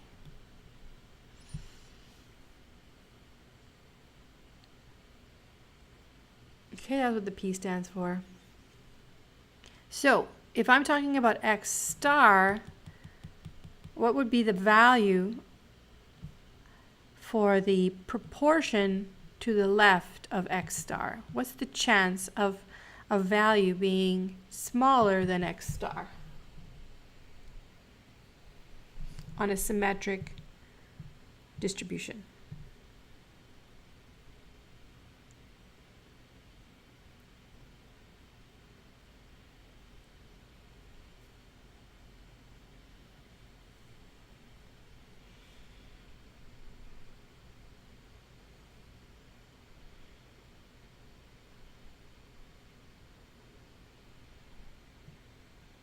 Very good, Tiana.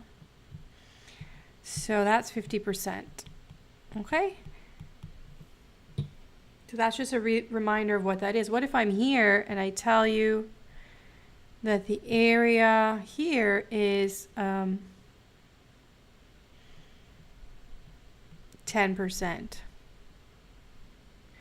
What would you call this value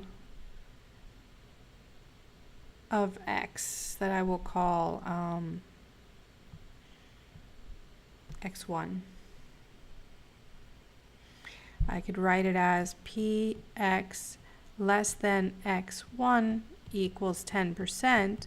Well, what's the name for X1?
Nobody? It's called the 10th percentile. So if that's called the 10th percentile, what do we call X star?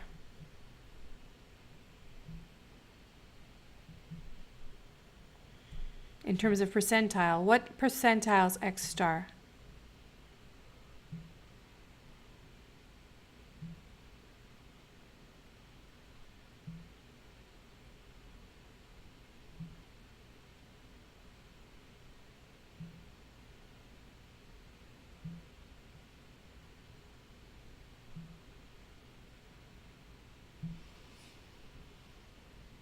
Well, X star is called the 50th percentile. So you need this terminology to be able to read problems, okay? That's the 50th percentile. Another word for it is the median, and because it is a symmetric distribution, it also turns out to be the mean. Very good. Okay, so that's what I'm going to say about density curves. That's all I'm going to say about density curves and this point about, okay, density curves that are symmetric. For density curves that are symmetric, we have a special name for the center. We call it mu. Mu is the Greek letter for M, and a special name for the spread, sigma, is the Greek letter for S. It's the lowercase sigma. Note that the uppercase sigma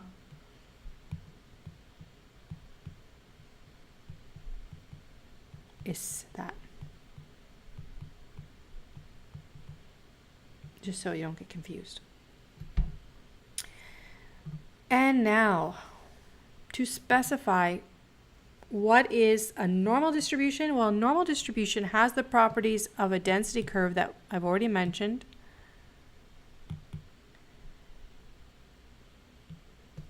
It's symmetric such that the mean, median, and the mode are the same. So if a data set is normal, then it should be the case that you can just as well call its mean mu and its standard deviation sigma, and then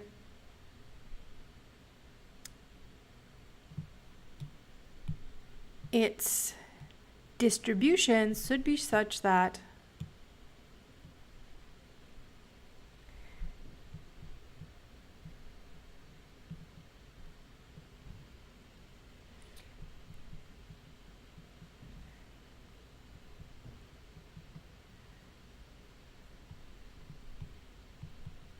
within one standard deviation of the mean, the curve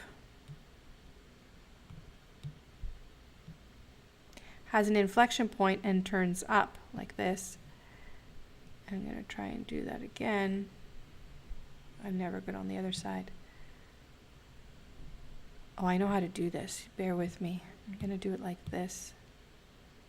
Let's see. I'm going to copy, paste, and then flip it. I did this before.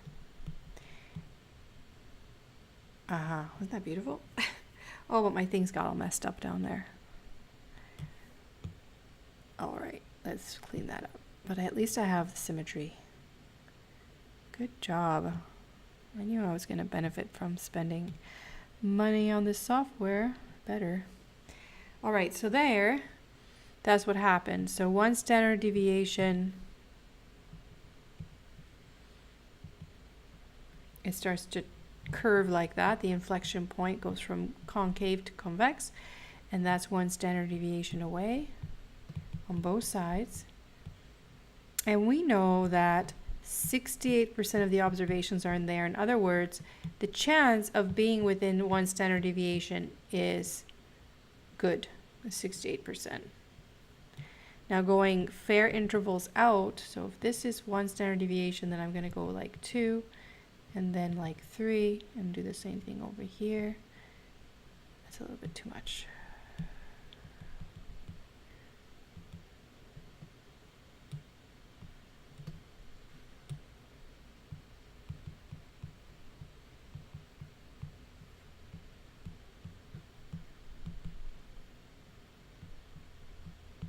Okay. And then between here and here, I'm not going to have any mercy for people who don't know what I'm talking about when I talk about statistics in finance. Watch these videos again if you need to. The chance of being within 2 standard deviations is 95%.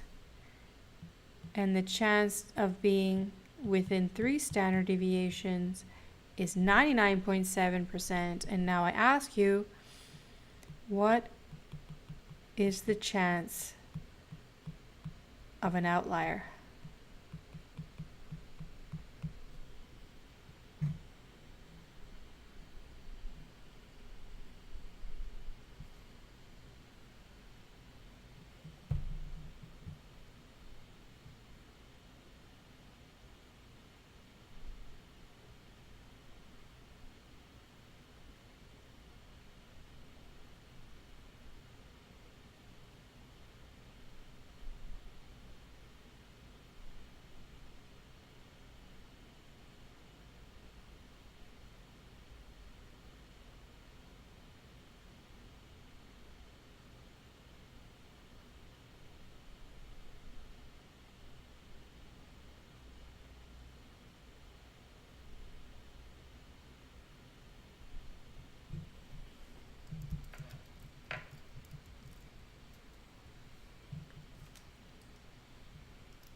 No comment?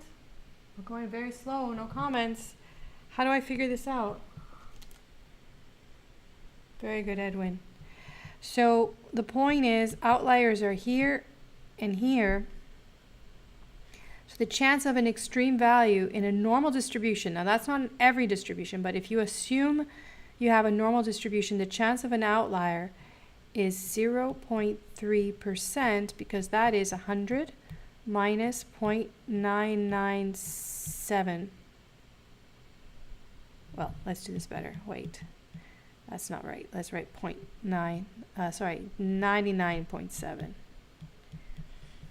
Okay, so that means 0.003. Oh, sorry, let's do it divided by 2.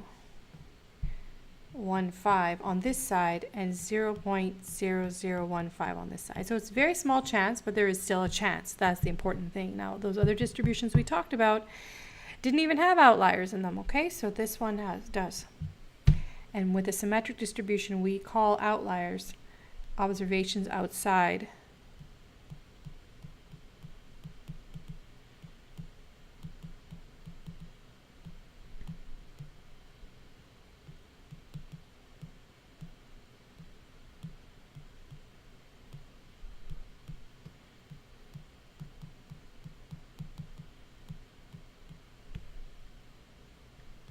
in a symmetric distribution.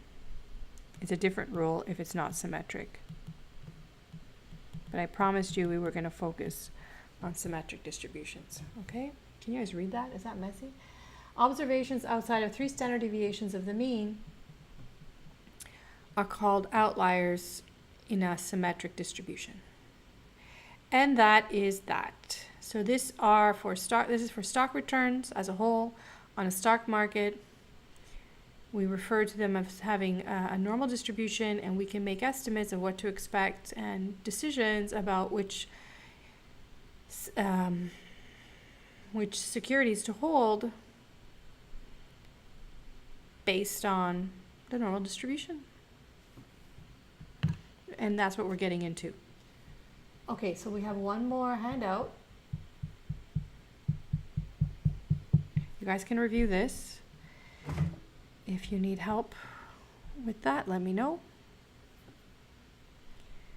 And I want to get to the next stats review. I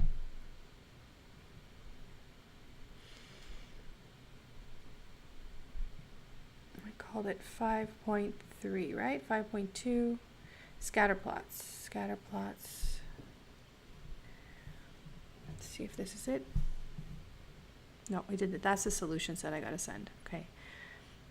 For the thing we just did. Okay, Scatterplots.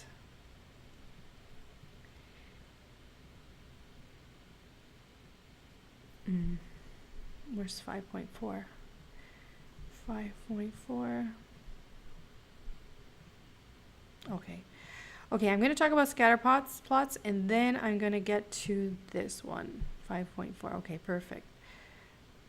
Perfect. Okay. Great. So what I've done so far is talked about univariate statistics. In other words, looking at one variable at a time and making summary statements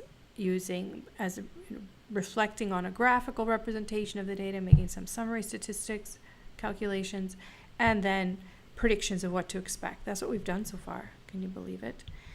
So now we're going to talk about 2 variables at a time. What if you have 2 variables? So what do you do with 2 variables? Well, you take the same tip, you make a graph first, and those graphs are called scatter plots. And with a scatter plot, what you do is you look at the overall pattern for regularities and curiosities in the pattern and general deviations from the pattern. You describe the overall pattern then by its form and the strength and the direction of that relationship, if there is one. The form could be linear and it could be nonlinear. We're going to talk about dealing with the linear ones, and I'm not going to get too much into into modeling. I'm just going to use some results. But you need to know these basics, okay? So linear and nonlinear, I'll separate them like that. So the overall pattern you should recognize as being either reasonably linear or not. And then if you see a linear pattern, you can use the line for prediction purposes. So stay tuned for that. If it's not linear, but there is a pattern, and two patterns that we'll talk about are curved and clustered patterns. If it's not linear, but there is a pattern, you should state the relationship, and you should look at methods to normalize or transform your data into a linear pattern to make predictions. So, linear, again, is at the foundation of prediction between two variables. So what are we trying to say here? Here is my variable that I've put on this axis. What I'm implying by doing that is that the behavior of this variable influences the variable y. Now, in making statistical calculations, you can compute statistics about this relationship and not care between, x and y, which one is which. But when it comes to finance and economics, we do distinguish, and we put in the x-axis the variable that we think explains the y variable.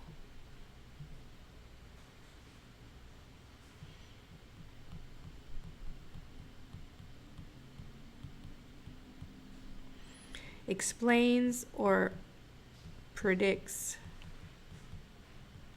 the y variable. The y variable is the response variable. There's other names for these variables that you might have heard of. Do you know other names for these variables? Let me make it a little neater here.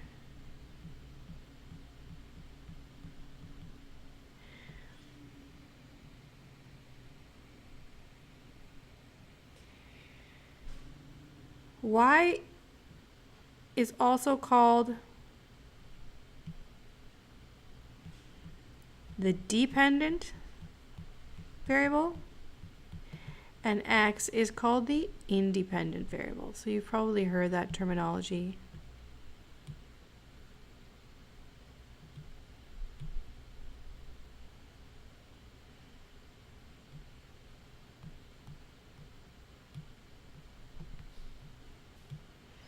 Sorry for my struggle. Independent. So it means that X influences Y, but not the other way around. And that's particularly for statistics, we use that kind of terminology, okay? And whenever you plot them like this, that is often the interpretation. So we have a curved relationship. It's still a relationship, but we would call this a non-linear relationship. So it's a relationship, but it's non-linear.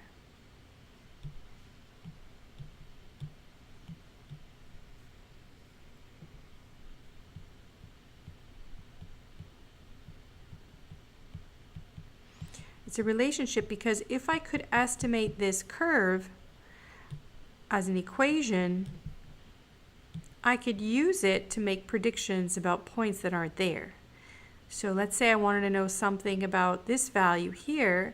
What could I estimate the y to be? So if this predicted, let's say, sales of a company, then if I know that I use so much advertising, so let's say this was advertising and sales, I'm making this up, then I want to know if we spend this much, how much can we expect to make in sales, for instance. Okay, that's what it would be used for. But we are more focused in this course, at this level, and in finance, in linear relationships. Now you could transform this to make it a line, but I'm not going to talk about that right now. But you could. The other kind of relationships that are important are ones like this.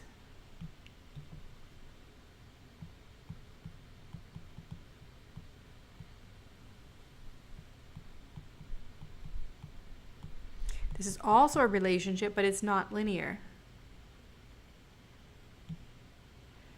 If I was to use a line to make predictions, what line should I use? Should I use a line that goes through all of the points and then it would go like this? Or should I use a line that goes through the points like this and divide up the observations?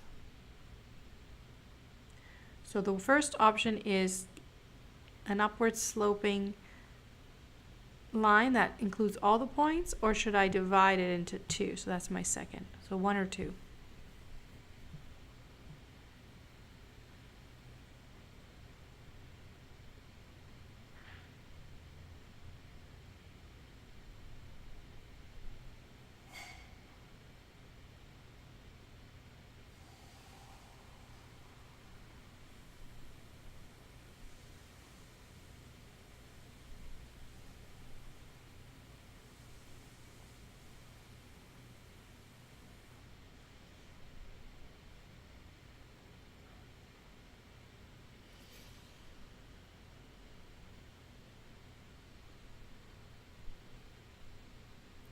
No comment?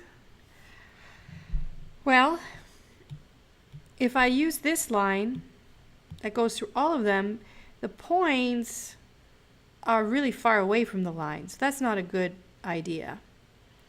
It would be a better idea to find out or separate the data into 2 and use this line for this data set and this line for this data set.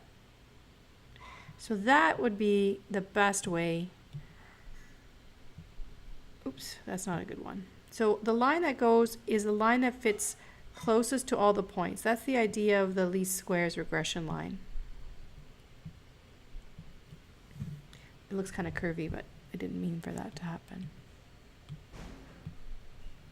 And the line only fits right around the data. It shouldn't extend too far away from the data points. Okay, because we don't know. We only have information on data in this range, or this range, right? So we shouldn't use that line like a mathematical line to make predictions about points that aren't there.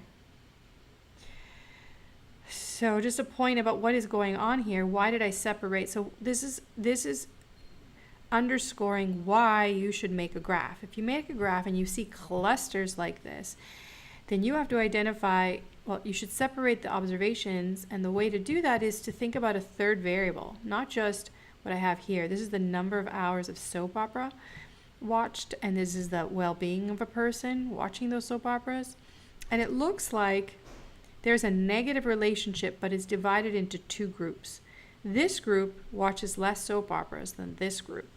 So maybe this group is divided by gender, maybe something to look into.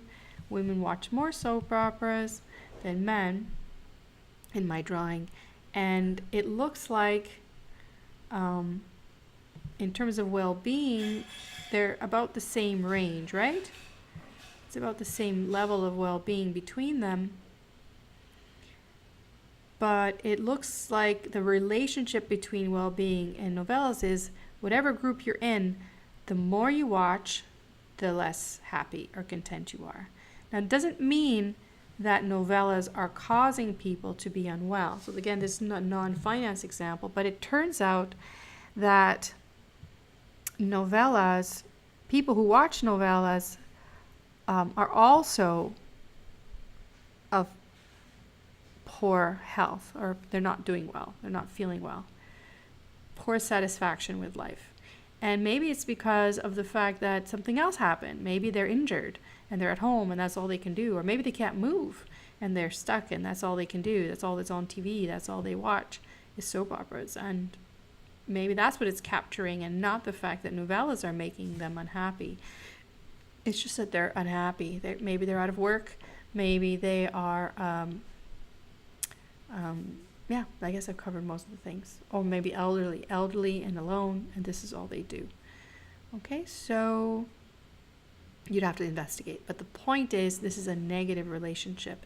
If you chose all of the points to plot the graph through, the line through, it would be a very weak positive relationship, and it would imply that the more hours of novellas makes you happier. And I actually made this graph to discourage my mom. Well, I was always trying to discourage my mom from watching soap operas. And I thought up this graph, but I don't know if it's true or not. It's just a good example of clusters. All right, so what do we do? If data are exhibiting in a scatter plot a linear relationship, then you can calculate the statistic known as the correlation coefficient. Oh, I mentioned an example here. I don't put in the notes, but you can ignore that. In my example, we can predict the height of children from how much milk they drink. That's possible if you have a scatter plot where the dots, the observations, are close to the line. Okay? So if you see that the dots are close to a line, then you should calculate the R, but not before. Always make a scatter plot first. The correlation coefficient, the R, is a measure of the direction and strength of the linear relationship between two quantitative variables. What that means is you cannot make this calculation about something like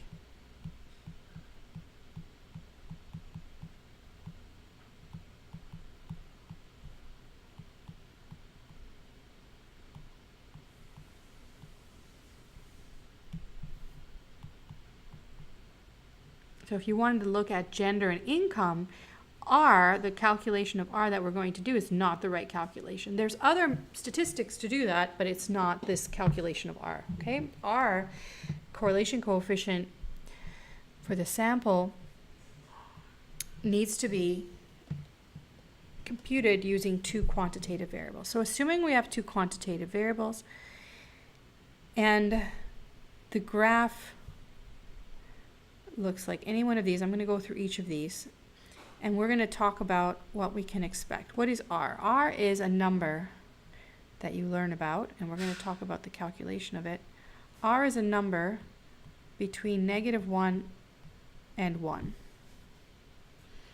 I'm going to talk about the result first, and then I'll go and calculate it.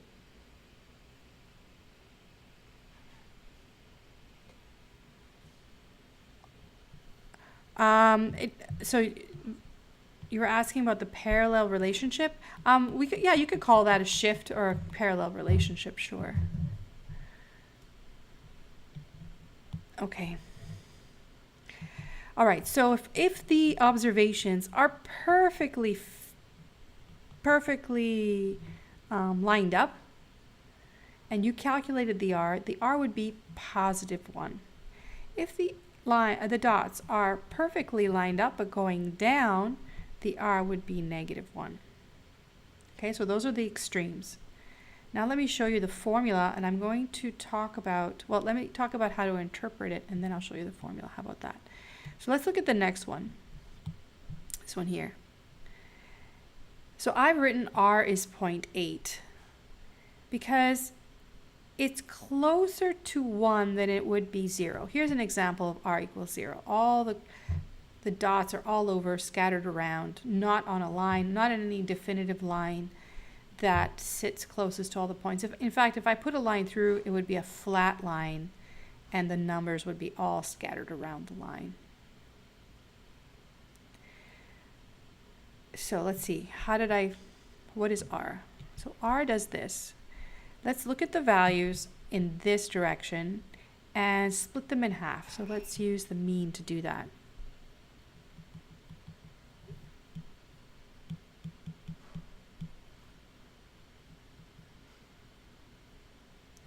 And then in the other direction, let's do the same thing. So in this direction, let's use the mean. So what I've done is I've split up the values, and the way of statistics is, should I put a little higher? I think a little higher.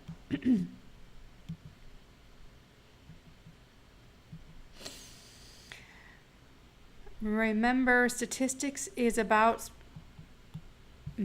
averages and relative measures. So what we do is we divide all the data into two halves in both directions. And I say, when x is high, so when the values of x are over here, where is y?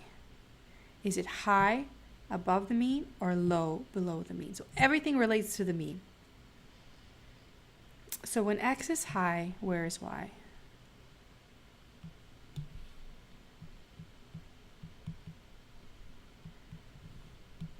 So x is high. Most of the values are up here. Most of the values of y are up here. So the trend is when x is high, y is also high. Do you agree?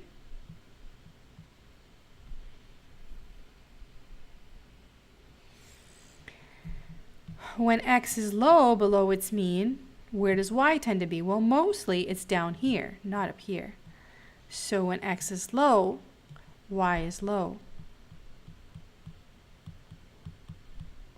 So that is a relationship where the x and the y behave in tandem. That one reflects the other.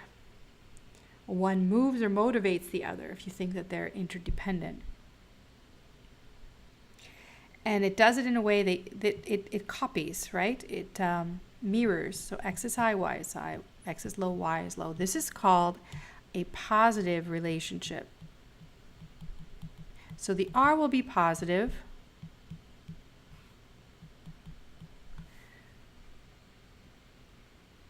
And it will be close to 1 because these values are close to that imaginary line that floats evenly between all the points.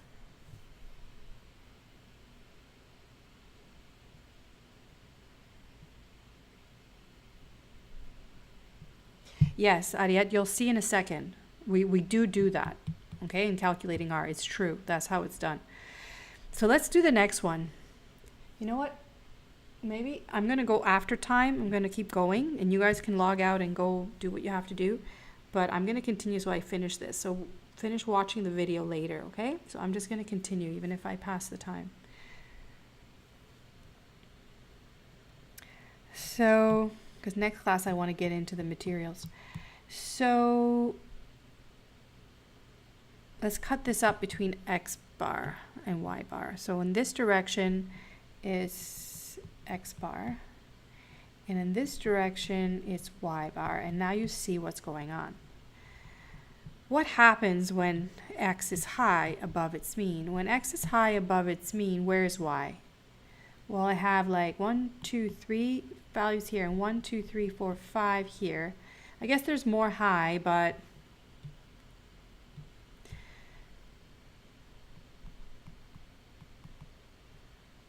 sorry, not x bar. When x is high,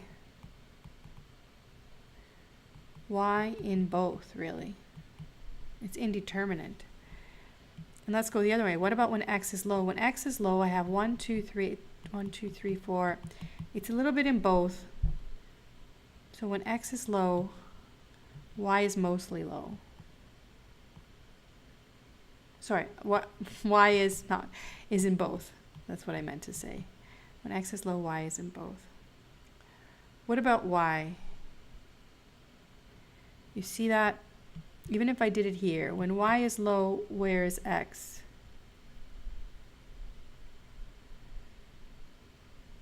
So when y is low, right?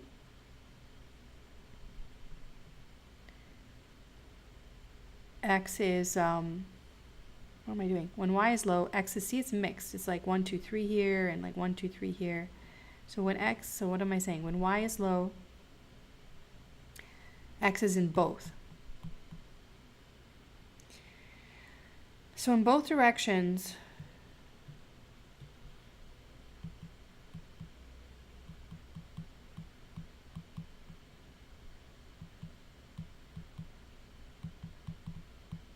let's see, when y is high, so y is here, where's x? It's in both, you see?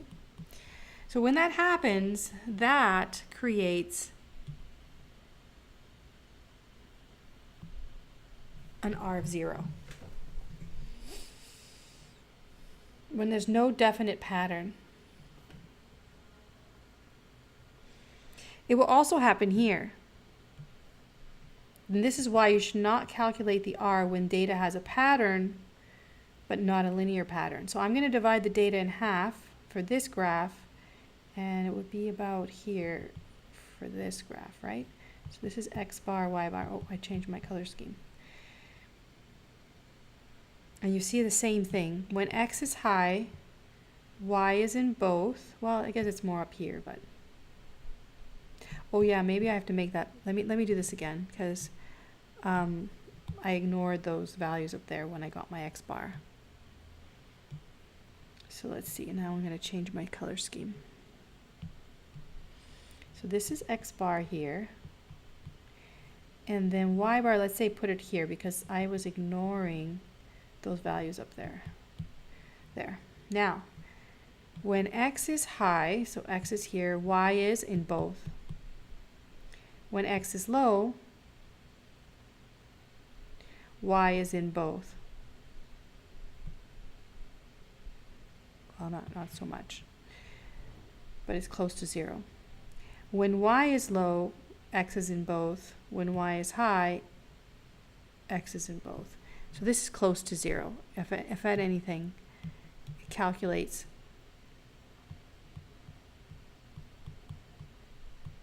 So this is why you don't want to use R if you have a curve relationship, because R gives you a measure of direction and strength of a linear relationship.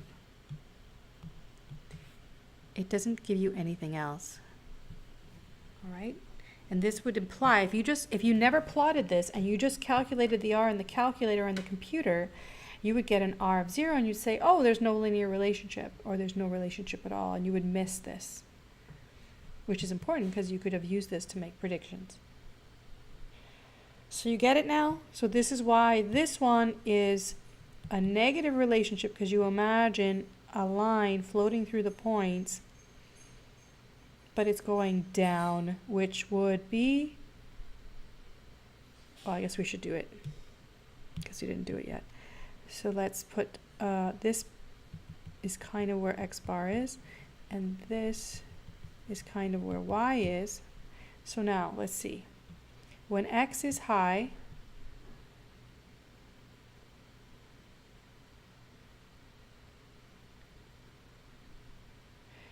you know, Y is in both.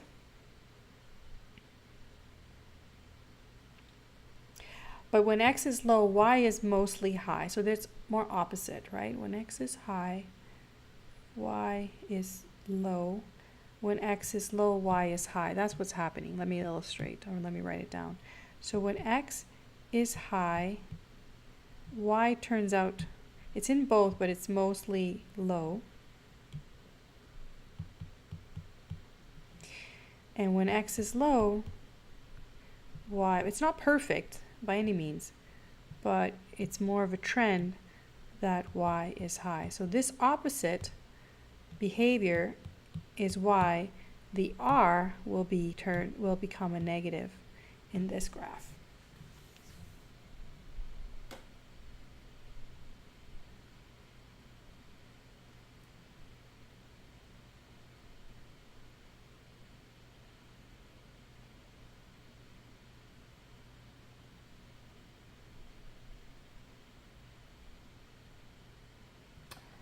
What tabla do you want to romper, Ariet?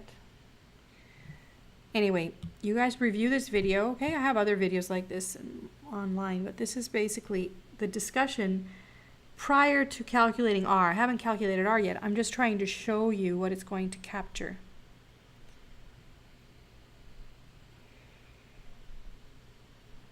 So let me get to the last notes. Oh yeah, because time's up. So if some people have to go ahead. I'm going to finish with, maybe I won't finish this discussion, but I'll finish.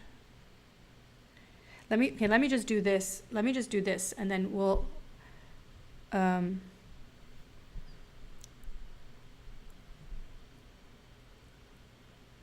And then, yeah, I guess I'll have to do this next class so that people who aren't here, it's really important that they come to class. So next class, I'm going to start the new material. I'll send the notes today so you have them. But let's just do this. Let's put these numbers in your calculator, okay? And what I've done here is I've given you two different sets of data. I've given you ex post data, so you treat each of the observations as equally significant, so you can use your calculator for that. And here are the formulas that you would use. This is the mean for the sample, the standard deviation for the sample, the covariance, which we haven't discussed, but we will discuss in relation to the correlation. But I'll talk about it all next class. You guys can look at this and try and remember this stuff. And then this is the slope of that line that we have to talk about. So on the bottom are ex ante data. Remember this. So these are the values and these are the probabilities. Remember, that's the population mean for the weighted average. This is the population standard deviation for the weighted standard deviation. This is the covariance. This is going to be the correlation, and this is going to be the slope. So all of these calculations, I expect you to be able to do by the end of next week, really. This should be a piece of cake, but I'm going to show you right now how to get this one out of your calculator. And then I'm going to send you the materials to start practicing without me. And I'm going to summarize this page next class. So what we're going to do is enter this into our calculator and interpret. Okay, we're going to interpret this. Now what I've done, and this will always, always, always be the case in this class, is I'm going to go about 10 minutes over, I think. I've put X here and Y here, where X is a measure of the stock market. Okay, so this is the market index on this axis. And on this axis, you have the stock return. So particularly, I use BCE. This is Bell Canada Enterprise Stock. That's a telephone company. And this is S&P 500, which is the Standard & Poor's index of returns to 500 companies, with the top market cap in the stock market. Okay, so this involves different companies all the time, and we're going to look at different periods of time. But at any rate, they've given you the returns. So what is the pattern? If you guys can just look at these numbers, whoever's left, 11, 10 watching. What's the pattern? Always look at your data. Always plot it first. Now you can plot it or you can just look at it. What's the pattern? What is the relationship between those values? This is the habit you need to get into. Look at your data first. There's so few values, you can just stare at it.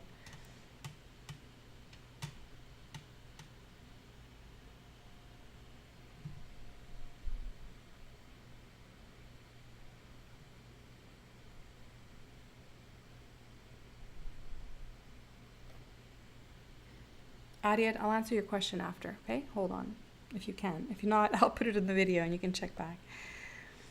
What's the relationship?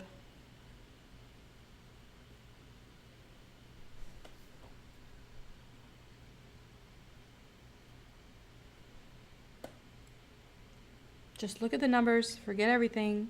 What is the relationship between those numbers? Is there a relationship?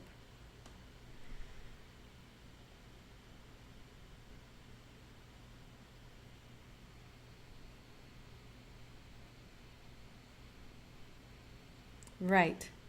Doble. Doble. Doble. Doble. Right? These are double of these. That is a relationship. So what would that look like over here? It's a perfect doubling. Perfect. So the dots will be perfectly on a line.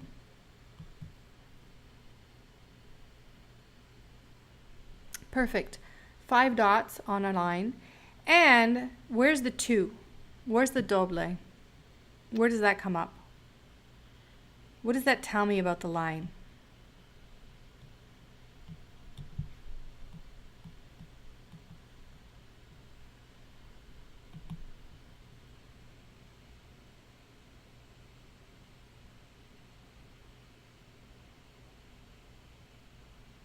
Am I using the right word or the wrong word? I'm going to say double.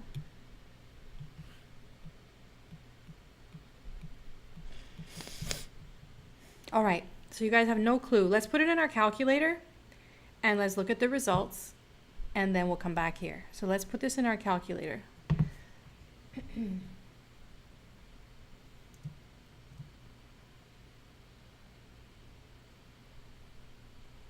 So we have 2 data sets now.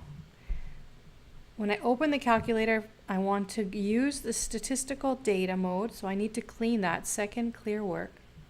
And now I enter my values. 15. Now you can enter as a percentage or a decimal. I guess we'll just do it as percent because it's a good habit, I guess. So 15%, and the Y is 30%. The second observation has the values 9 and 18. The third set of observations has 10 and 20. And the fourth has 7.5 and 15. And the final one is 8 and 16. Do I have everything? Let's go through. I have 15, 30, 9, 18, 10, 20. Oh, what happened? 10, 20. See, I made an error. 20 and 7.5 and 15 and 8 and 16. So I have everything. Ready?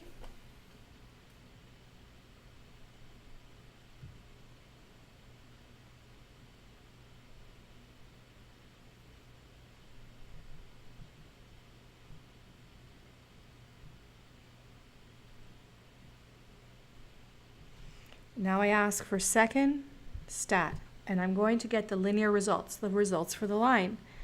I get n is 5, x bar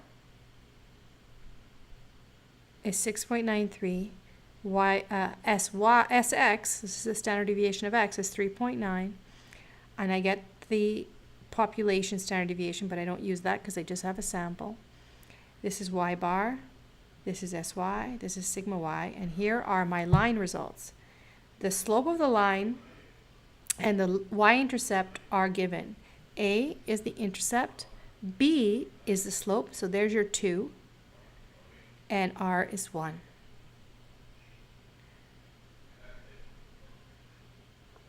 So what we have found out is that the line is a perfect fit to the data with a slope of 2.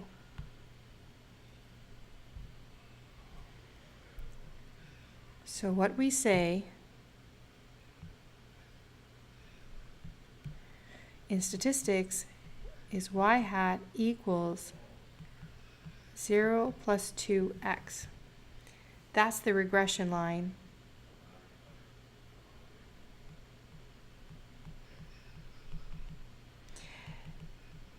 What's important, in addition to writing that, is that r is equal to 1, because that tells you that this is a great line to use to make predictions. I don't say y because y means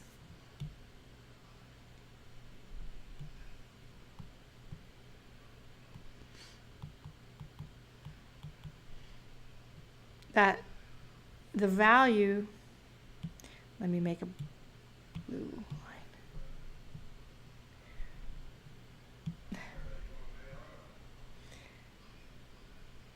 It means that the line goes on forever in each direction, okay? Okay, that's not the case here. The line that I'm going to fit through these points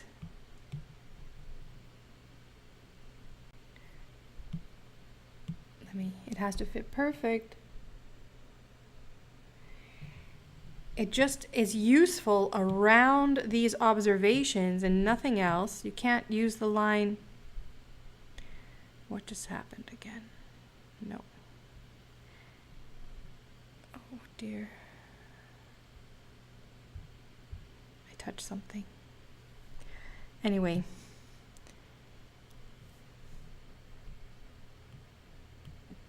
That line is just useful around those points, not all over the place, okay? Not throughout.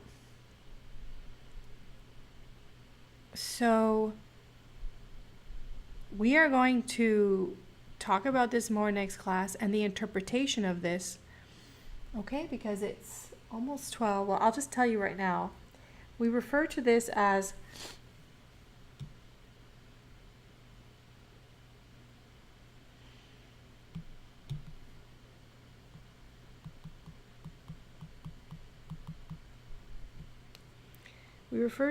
a measure of risk. When we have the variables, market index and a stock here, the measure of the slope is interpreted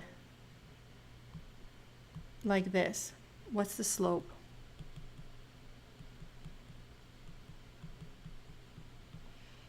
When we interpret the slope, we say for a 1 unit change in x, y changes by the slope.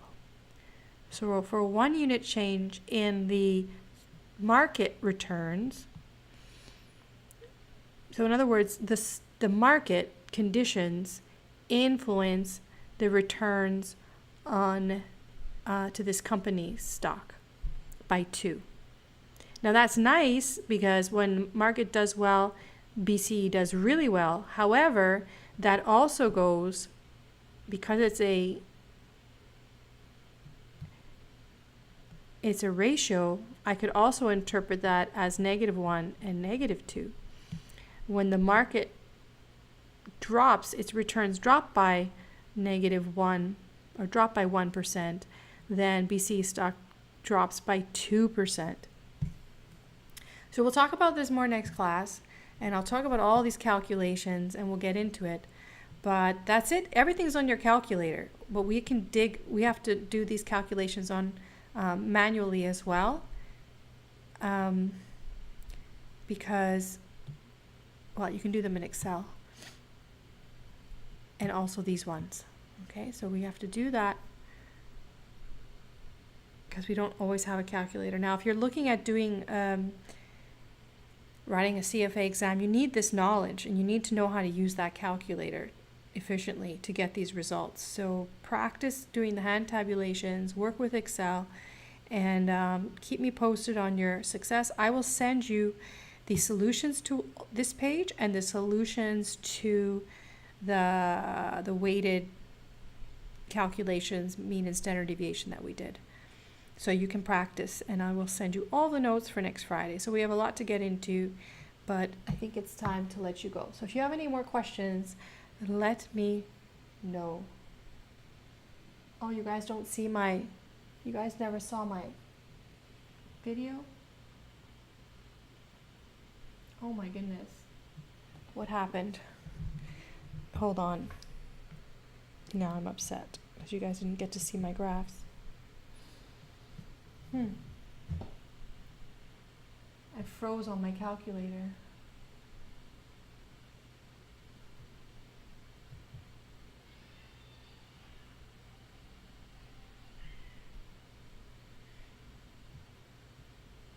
Froze.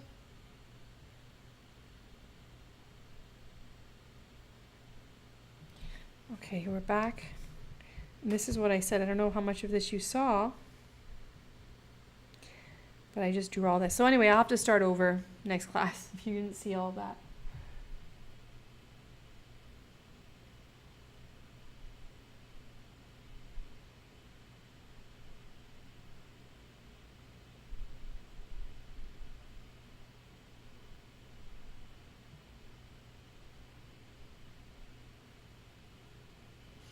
So even though the values are decimals, R is interpreted as a index.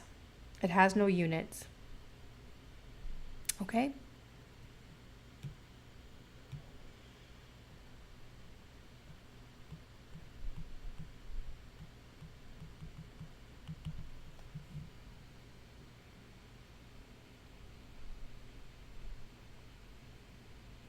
So I'm sorry if you missed that. I was trying to wrap this up and you didn't get to see my video, but this is what it looks like.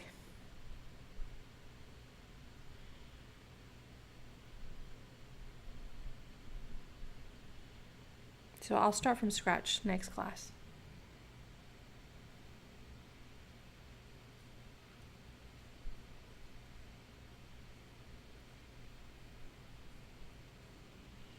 So this is the case where they fit perfectly on a line, but if they don't fit perfectly on the line, that's why we use statistics, and that's why we have a fancy formula for the slope that we'll talk more about next class.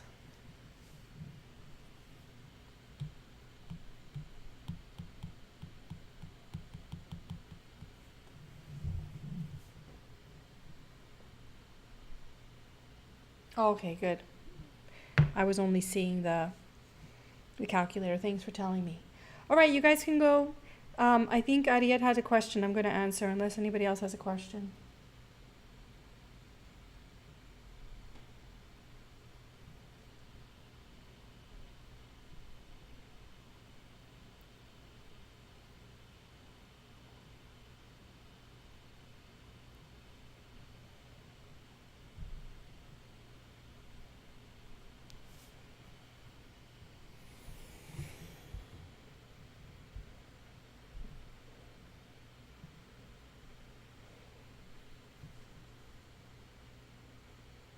Okay, so this, when it says non-linear, it means that there is a relationship, but it's not linear, so it calls it non-linear. Here it says no relationship because there's nothing. It's just all scattered. Does that answer your question or confusion? Does it resolve the confusion?